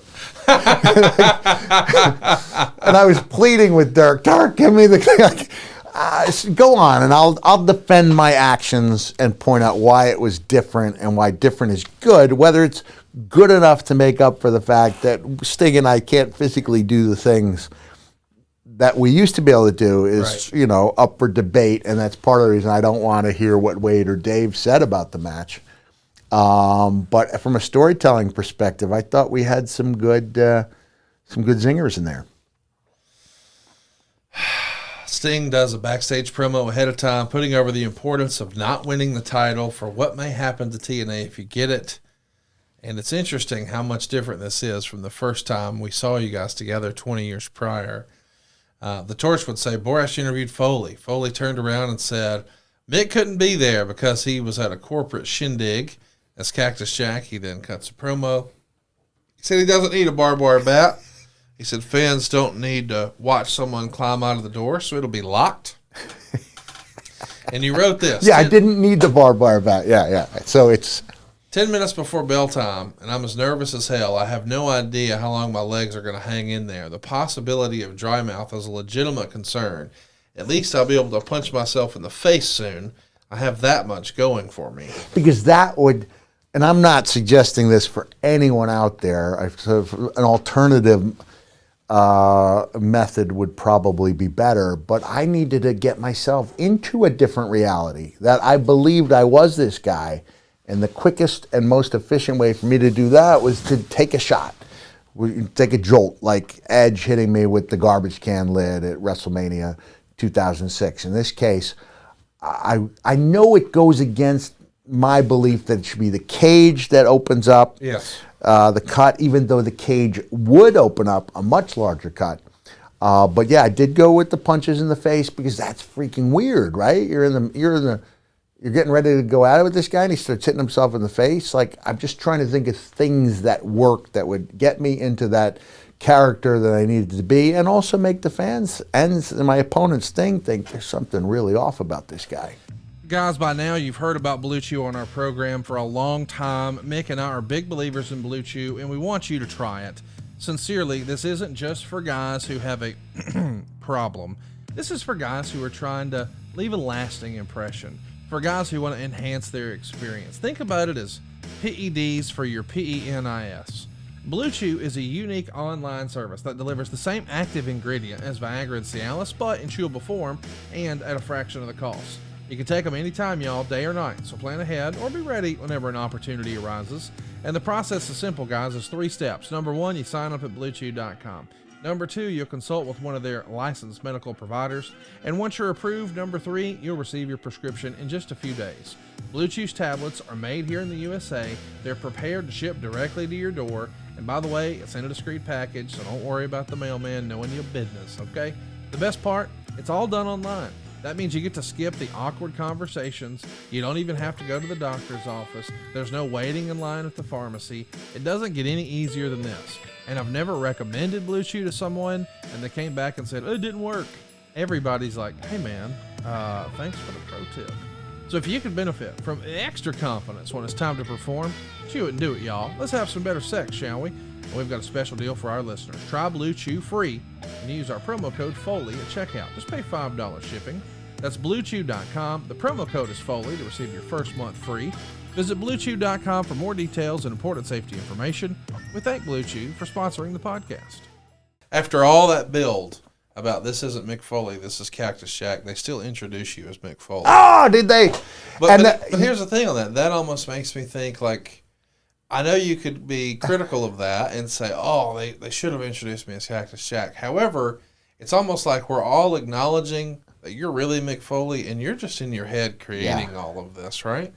Yes, I want to bring out my equipment problems, my wardrobe issues, is that I had promised, or not promised, but maybe alluded to the fact that I wouldn't be in there in the sweatpants, the Cactus Jack tights. Problem being, I couldn't find any of the Cactus Jack tights, and it was too late in the game for me to have them, so I actually went to Dick's Sporting Goods for my amateur wrestling singlet and wore them over a pair of Lane Bryant women's pregnancy pants.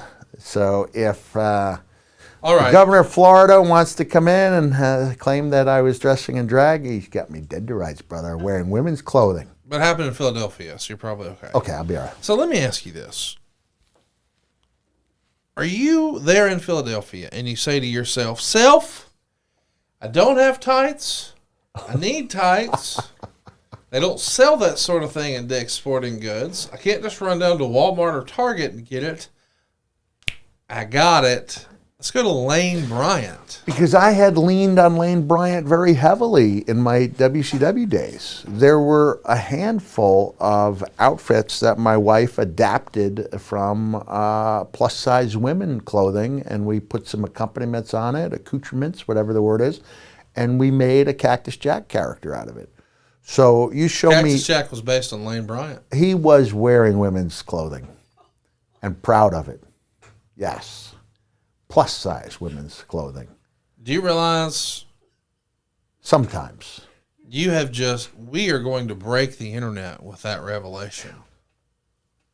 Okay, I'm good with that. I had no idea that Lane Bryant had played a big role. Can we have Lane Bryant come on as our... I would love to see you model some gear here from Lane Bryant on the program. Yes, we need to do Lane Bryant commercials with you. If you go back to the Cactus Jack archives, and I was wearing tights that didn't have the cactus name or the leopard snake print, yeah, they were from Lane's. And a bunch of shirts were as well. Like 3 of them are in Tim, our buddy Jameson. Tim Jameson from Indiana, great collector. Those are Lane Bryant clothes. A couple of them are. Listen, once upon a time, one of the most genius marketing campaigns for television was to show Joe Namath wearing some stockings. Yeah, and they helped his game, pantyhose. right? You could have done that for Lane Bryant. You It's were not ahead too of your late. time. It's not too late. Real gonna- men wear women's clothes. We're going to get you to drop those 50. Okay. And we're going to get you out of Lane Bryant into regular size women's clothes, Mick. Okay. Yeah, I think I so. believe in you. So the goal is to get me into regular size size women's clothing. Yeah, you don't need to be wearing like a size 20 in women's. Or Well, whatever it is. this is a 300-pound challenge. Best case scenario, I get down to like 275. That's what I weighed when I got to WCW. So I think we keep the Lane Bryant, and when I get down there, I'll start wearing women's clothing on this show. Dude, I am more motivated for the Foley Weight Loss Challenge right now than I This is remember gonna be being. incredible, right? I'm on fire Can we for bring it. Lane Bryant in seriously as a? Buddy, not a lot of women listen to this show. However, Wouldn't they enjoy it if they did? Though? I think they would. Yeah, I think they would, especially when we talk about condoms crumbling in your hand and things like that. Yeah. Like that. That reaches beyond wrestling. It does. Yeah. When you don't realize that a condom doesn't last in your wallet intact for 6 years. Here's the thing now. Lane Bryant could set you up. You could get a purse to It's carry 3 that years. condom around. 3 years. Three years. You should just start keeping the condoms in your purse, Mick. I'm just thinking. All right, here we go. You start punching yourself in the face to open up the wound on your face, so you're bleeding before Sting even I executes. think we're a losing single some of the move. alpha males here. It's like, I used to like that guy. Found out he's wearing women's clothing. I thought about shutting the show down because I was like, we will never beat that. Like that should be the way we end the episode. I had no idea. I legitimately am shocked right now, more than any other story you've ever told in this room. Really? Because I just can't believe Any lack of respect going on here? none. Okay. But I love the visual, like you've talked about before, of you trying to scuff your face up in a convertible on your way to make it look like it was before for Herbie. And now I'm thinking... For Herbie or for... No, this wasn't Herbie. This was WCW with Leon. Okay, yeah. Okay. Yeah. I'm just thinking, now here we are, and I'm thinking about the visual of you in a mall, by yourself, Yeah. this hulking man who looks a little crazy, got the long hair and all that, and maybe an earring, and then, oh yeah, I'd look good in this. There's something intimidating about someone who's confident enough to pull that off. Oh, Silence of the Lambs. Yeah. That was around that same right? era. I mean, I never did the tuck dance. Not on camera. Mick, everybody's done the tuck dance. Tell the truth. You never, since 1991, not one time did the tuck. You've done the tuck. Deep voice. Come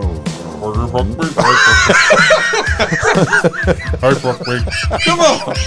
I need you in Lane Bryant tights. Well, I gotta walk up to the camera so you don't know what I'm doing there. Like, and then you see him, James Gommy, does this thing, he walks away and he's doing the tuck dance. Yeah. You gotta have this. Okay. I need it bad. My God. I'm hurting. What if we turn the song Love Shack into Tuck Dance, Baby Tuck Dance? But I was thinking instead of love sack, maybe it's cactus sack. Just, we don't have to pay ICP any royalties. So you meet them in an airport in 10 years and give them some cash. I'm laughing so much I'm getting lightheaded. Listen, this is serious. You needed 25 stitches after this match. Yeah. And there wasn't a razor blade involved. No, reason being. I mean, I had the little bit of blood flow from the punches, right? Yep.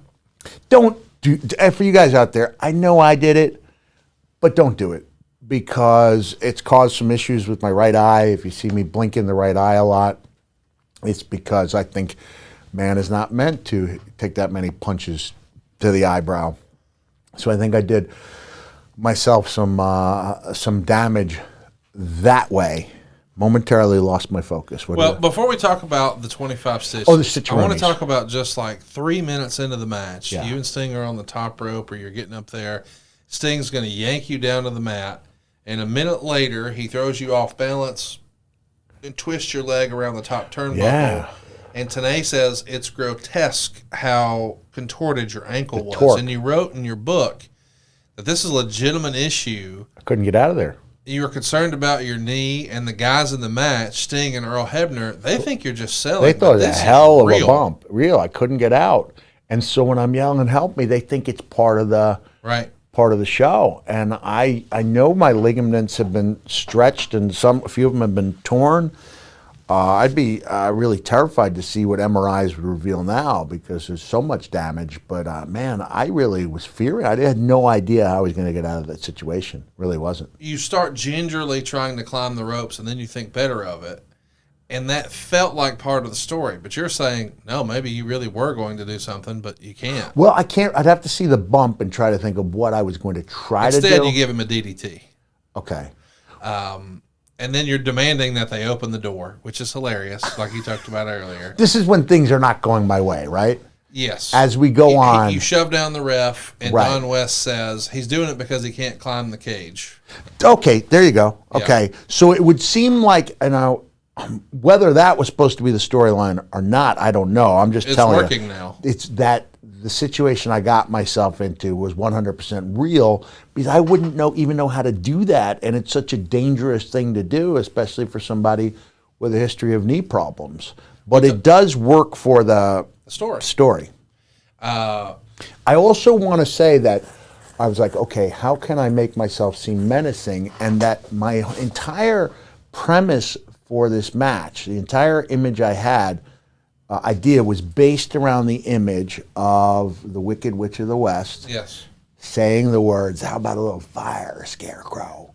So that ultimately the moment I'm looking for is when I get the bat. I know I'm jumping ahead, but this is in my head. We're going to work the whole match around this image, that when I finally do get it, it's my fire. And you can even hear me saying it, those words to Sting. How about a little fire, Scarecrow? And at that moment, I know that, they probably got the 2 or 2.25 star ratings from the guy. Don't acknowledge it or not, because like I said, I was really proud of it. I did the best I could from a storytelling standpoint. I really feared that if I worked out too hard, I would sabotage the match by being almost unable to move. And so I was doing the best I could creatively. And I thought if I could get that thing and wave it around and have Sting show some fear that we were onto something. Before we get there, you basement drop kicked the cameraman who had the camera stuck through the small filming hole, and then you tried to escape through that hole, which is hilarious. And then Sting recovers, yanks you back in, puts the death lock on. You're reaching for the barbed wire bat. The cameraman hands it to you and then tries to take it away. Give me the bat. And West is saying the cameraman tried to give it to him out of fear. This would be the line. This was the line, not climbing over. It was the line with the professor and Don West, where he said, he's saying he wouldn't use the bat. Don, no, he said he didn't want to use it. Yes. But I desperately needed that bat. Desperately. Sting backs up at the side of the barbed wire. Cactus swings it at Sting. Sting ducks 3 times. Sting punches Foley to the mat, then begins to climb the cage well. Cactus hits Sting with a bar in the leg. He hits him a second time, which drops Sting down to the mat. Sting uses a drop toe hold to send Cactus face first into his own barbed wire bat. Now listen, WWE at times used special barbed wire. Right. Is this the real deal? No, this is the real deal. You're taking a drop toe hold into it? Sure. It's the instantaneous Foley risk-reward ratio. It probably won't hit my eye if I close it real time. I'm going to have my right eye tucked. And I think I actually had, Okay. I believe I had the right angle forearm Foley bicep, and that I would, be right here with the eye. I was pretty good. And besides, I had 2 eyes. Can afford to lose one of them. Now feels like a good time to say, don't try this at home. Don't try. My goodness. Sting picked up the bat and used it against Cactus several times. Cactus mule kicks Sting to stop Sting from raking the barbed wire against his face. Cactus drops down onto Sting with the bat, and Sting comes up bleeding. Oh, wait, do I need to explain how I got the color? Because we did not. Please do. The 25 stitcheroonies. And all the time I'd been doing the running knee in the corner, Yep. or more accurately, the running flaccid thigh. Doesn't carry the same. No. Doesn't sound as good. It's a flaccid thigh. Running knee in the corner. A flaccid thigh deep fried is really good here on Oakwood. Just want to recommend that to you. So when I come running in with the knee, I'd never done it in a cage. And usually, I guess, looking back at it, when you come running with the knee, your head is going to go past the plane where the ropes are. So in this case, where my head went was into the cage. And I did have the 25 stitcheroonies, which I made the very most of. And also, jumping ahead, I know this isn't part of what we're talking about. I believe I was the one who gave the line to Kurt Angle, where I'm going to make as much out of the stitcheroonies as I can. There's actually a pretty funny video that's about a minute long with me constantly mentioning the stitcheroonies, and ends, as it should, with Kurt Angle going, 25 stitcheroonies, 25 stitcheroonies. I won an Olympic gold medal with a broken freaking neck. Let's see. If I'm wrong, I'm wrong. But my memory is that was the first time he said that. I could be wrong, but maybe we can have some scholars. We'll have Grillo fact check it, Okay. and we'll run that clip here too. Okay. I acted unselfishly with 25 big ones above the right eye to save a friend. Whoa, whoa, whoa, whoa. Whoa, whoa, whoa, whoa. 25 big ones, 25 stitches. I won the Olympic gold medal with a broken freaking neck, you idiot. Shout out to Impact Plus for letting us use that, by Yeah. the way. Foley is going to pull out a sock, then he wraps barbed wire around the sock, punches Sting with it. TNA called it one of the most violent and brutal heavyweight title matches they've ever seen. Foley then climbs to the top of the cage. Sting climbs another corner. Foley drops to win. In 16 minutes, Cactus Jack is your new TNA World Heavyweight Champion. Don't do it. Well, I'm not telling you. Don't tell me what they even said. You wrote in your book, the TNA World Heavyweight Championship belt, I'll call it a belt if I feel like it, it's handed to me. I give the belt a kiss and cut, we're off the air. Wow, we finished the match with literally seconds to Yeah, spare. we did. I mean, they were panicking. Earl was like, you got to go home. You got to go home. But unlike a couple times where I was like, okay, we got to go home. I was like, no, I want to tell this story. And I thought I needed those 5 minutes. And then literally he was like, 20 seconds to cut, and we were on a hard out. It wasn't like WWE where they've got, Extra time. We were on a hard out. So it was boom. Yeah, like you said, dropped, kiss, off. I'm tired, but I'm happy, relieved, maybe even ecstatic. Yeah. I know I'll be hurting tomorrow, my knee, my ankle, my eyebrow, my hands. We all pay the price. But backstage, I was just kind of bathing in the warm glow of a job well done by both of us. Sting's happy, I'm happy. In a moment of sincere sappiness, he thanks me, I thank him. There are a few awkward hugs, maybe even an ultra-manly, I love you, brother.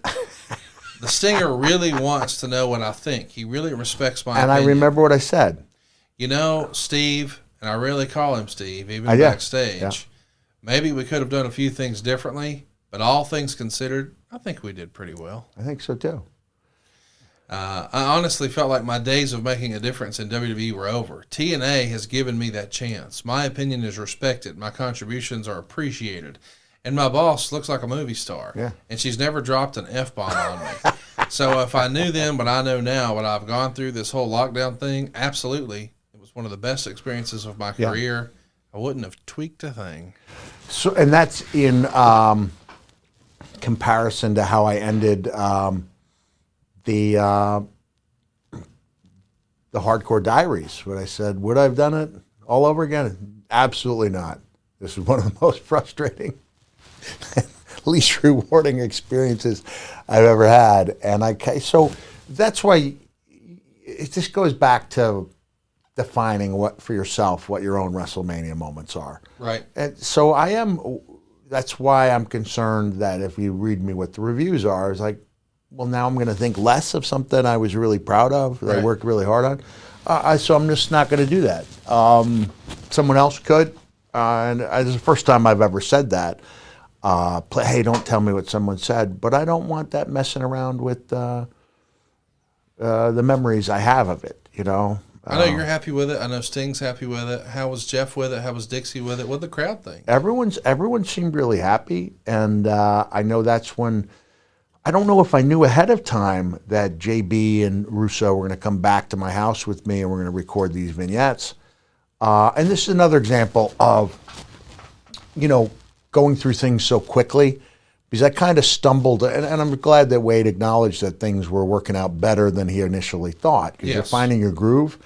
I really enjoyed that little 6 weeks or whatever it was post my championship run. I think it was only 2 pay-per-views.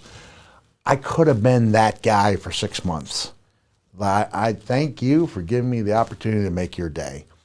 I could have been that guy for a while, and instead it was over, which was one of the most enjoyable things I've ever done. It was over so quickly because, it goes back to what I said about the writing of that book, that sometimes these shows come so quickly, good matches are so common that you almost feel like you're sitting at a rotating sushi bar, you know, what do they call it? Carousel is coming around, and you're grabbing whatever you want, but you don't really have a chance to digest it.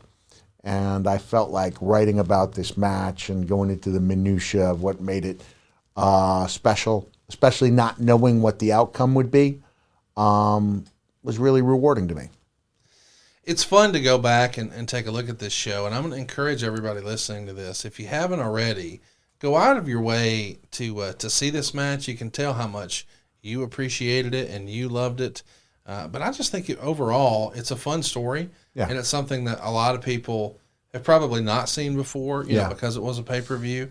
But I'm curious from your perspective, you know, when you rank this match as far as story, not physical performance, but story, will this be one that you'll remember fondly for a long time? Yeah, I really do. And I mean, I remember that, you know, honestly, Cactus, what do you think? And I said, I rarely called him Steve. I think I've called him Steve like 3-4 times. I said, all things considered, I think we did pretty well. And I think this is one of the highest, I know it is, one of the highest or most purchased TNA pay-per-views of all time. Really? I think it's like number 7 on the all-time list. It's got some great company, but the thing that stands out maybe the most to me is when you take a look at the year 2009, because sometimes I think people listen to these shows and they just think that, you know, this exists in a vacuum. But the month prior to this, you guys ran a pay-per-view in Orlando, Destination X, 30,000 buys. The month after this, Sacrifice back in Orlando, 22,500 buys.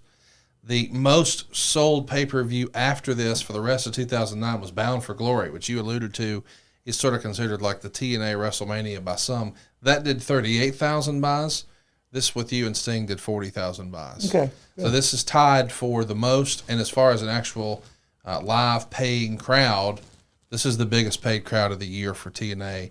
You had 3,500 paid, a total of 4,500 people here. I mean, this is a high watermark. By comparison, just so everybody understands, Final Resolution at the end of the year, the last pay-per-view of 2009, sold 7,500 buys. So 40,000, which while it doesn't sound like a lot, I get that. In context of TNA at the time, pretty good. Pretty good, yeah. Are you happy you got one last run with a world title, even if it was TNA's, or does that not even really matter? Yeah, I was, but I never refer to myself as a 4-time world champion. Why is that? I just think the ring of the 3-time WWE champion, just I don't know. I know. You count that Great Lake Championship that we talked about last week. That's 5 right there, really. I mean, who are we bullshitting? Conrad, I won so many titles that I would just say to the promoter, I'm not taking this here. You keep it. I'll come back the next time I'm there. It's a hassle to travel with. And you've heard my line during my short tenures as WWE champion. Every time I go through security, it's not a bandsaw. Yes. Because of the way the Winged Eagle title was made. Charlie, we got a bandsaw in here. And it was to a person. There was never a situation, oh, okay, no, it's not a bandsaw.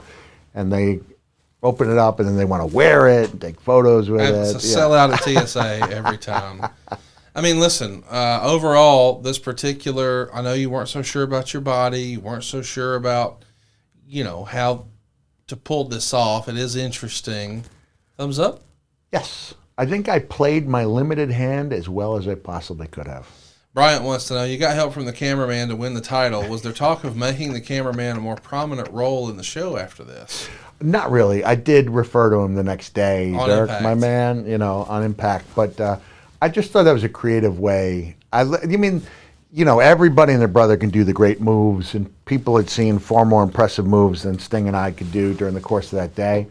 But the things I will not forget are the sliding drop kick, the one guy trying to crawl out, literally screaming for help, and then give me the bat, Dirk, give me the bat, and then holding it and brandishing it. Those were my favorite parts, creating those little moments. And so nobody's going to confuse that match with Hell in a Cell as far as creating moments. But yeah, I worked hard. I wasn't phoning it in. I was really invested in it, and I was very proud of that match.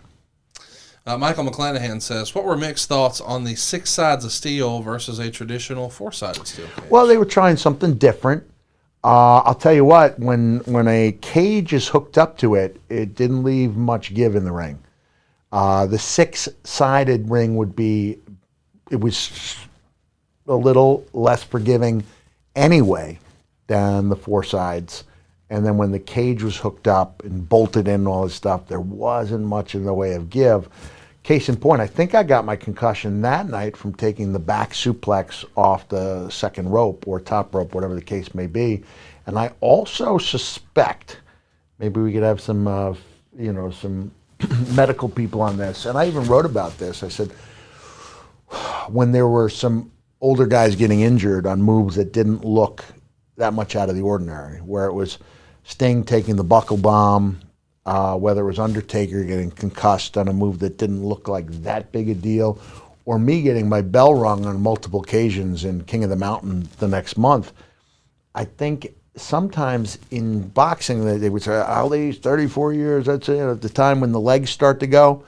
I think for wrestlers, it's when your neck muscles start to go. So something, I can't prove that, but something that's so, you work on it so much that it becomes instinctive, now becomes something that's harder to pull off. So when you hit like this, I think it's just a tendency for your body to, because I can't hold that. And I don't think it's a matter of doing neck exercises, although that would come into play. I think it's just that we lose control over that set of muscles, even if it's just a tiny bit, it's the difference between a safe landing and one that rattles you.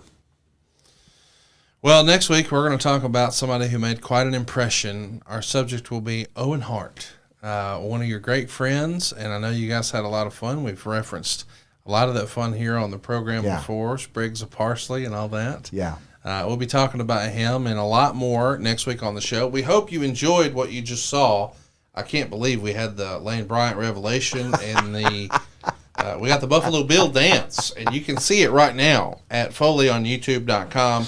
Don't forget to check out all those new shirts over at, look at this, would you look at this. Tuck It Jones is here. Cactus Sack is tucked and ready for action. He's also ready for your cameo. Will you tuck and tail? No, I won't. No, I will not. Okay. I will not be doing the tuck. Or am I doing it right now? Have I been tucking this total 2 hours? Cameo.com. Cameo.com/Mick Foley. I will over-deliver. And then we already told people you can see me in McAllen, Texas. And this Sunday, watch A&E. Most Yeah, Wanted this Treasures Sunday I'm night. really excited about it and look forward to some feedback. Fight Plus is the ultimate digital platform for live sports and entertainment, and they're now offering a free 7-day trial at tryfight.com. Fight Plus is packed with a premium live event schedule, over 1,000 hours of live action every year, and a library of more than 4,000 hours on demand, plus exclusive content you can't get anywhere else. Fight is a great partner of ours. They support us, so let's support them. Give that free 7-day trial a shot, and you'll be a member for life. That's tryfight.com. TRYFITE.com.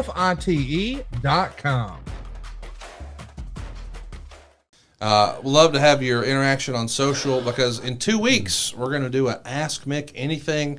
You can get in on the act, ask us a question over at Foley Is Pod on Twitter, Instagram, and Facebook. That's at Foley Is Pod on Twitter, Instagram, and Facebook. Before we get out of here, we want to remind you too that over at adfreeshows.com we've got a special piece of bonus content. Mick and I sit down and watch and give you alternate commentary on the Texas Death Match from AEW Revolution. A lot of people were saying, did they go too far? Well, Mick and I are going to talk about what Hangman Adam Page and Jon Moxley did over at adfreeshows.com. And by the way, if you heard some of the same ads you've heard in this show and you wondered, hey, why do I keep hearing this same company over and over? It's because it really works. If your business targets men that are 25 to 54 years old, you can't beat Foley Is Pod. We've got a very super targeted audience, which means it's really going to work. Go right now to advertisewithfoley.com. That's advertisewithfoley.com. Are you listening, Lane Bryant? And we hope Lane Bryant will be here next week. If not, we will mock them with a new shirt, and we will sell Lane Bryant shirts here on Foley Is Pod. I am flabbergasted. I don't know, of all the things you could have told me, that is the most, this deranged lunatic who I was scared of as a little kid, who took Vader to his limit, who saw his own ear in his own hands. This guy was wearing women's clothing the whole time. You know what would be interesting if we just went through a pile of Cactus Jack photos, and I'll tell you one by Lane one. Bryant or no? Yeah. Well, you know what? We may do that when we do a Ask Mick Anything. Okay. We'll just do a little slideshow. That's Lane Bryant? Nope, that's not. Oh, wow. This is like the Pepsi Challenge, but with Lane Bryant. I can't wait. Man, I don't know what we're doing here, but we're having a lot of fun. Hope you guys are digging it. Leave us a 5-star review if you think we've earned it. Throw us a comment below. Throw us a thumbs up. It all helps the YouTube algorithm. Mick, thank you so much for the time today. I don't know what I expected, but this was a blast. It was a lot of fun. I was really hesitant because I didn't know how interested people were. And then you cleared up for me. The fans do enjoy the tangents. Yes. I enjoy them as well. And I want to thank everyone who makes the decision to tune in, because there are a lot of great podcasts out there. And everyone's story is unique. And I really appreciate you guys listening in to mine. We'll see you next week right here on Foley Is Pod. Hey guys, need to call a quick time out here. Wanted to tell your listeners what I've been telling my listeners over at OU Didn't Know for a while now, about all the cool things happening over at adsfreeshows.com. An all-new edition of The Insiders is here, as Conrad welcomes David Zadi, the man behind so many iconic video packages WWF fans grew up on. including one that left Vince in tears. You got it. And Conrad, I swear, I walked outside the studio and Vince was sitting down on the concrete floor, crying hysterically, just saying thank you. Thank you. Wow. Thank you. I went up to told Kevin, he says, good job, can't wait to see it. 15 minutes later in the stairwell, Vince is still sitting down in a different spot now, crying, saying thank you. Thank you. Special guest host Raven sat in for Jake the Snake Roberts on the Snake Pit, looking back 25 years on his rivalry with DDP and an interesting new member of the flock. Jimmy Hart comes up to me one day and goes, hey, Hulk would like a favor. I go, what is it? He goes, he'd like you to put Horace in the flock. I'm like, sure. I'm not going to say no. But it became a running gag like Jericho and Conan. Three of us used to hang out together and call ourselves the triumvirate of useless information. And so they were like, wait, did you put Horace Hogan in the flock because he's Hogan's nephew? I'm like, what? He's Hogan's nephew? I had no idea. That's just a small taste of what we got waiting for you. With 4 levels to choose from, see for yourself why ads-free shows is the best value in wrestling today. Sign up now at adsfreeshows.com.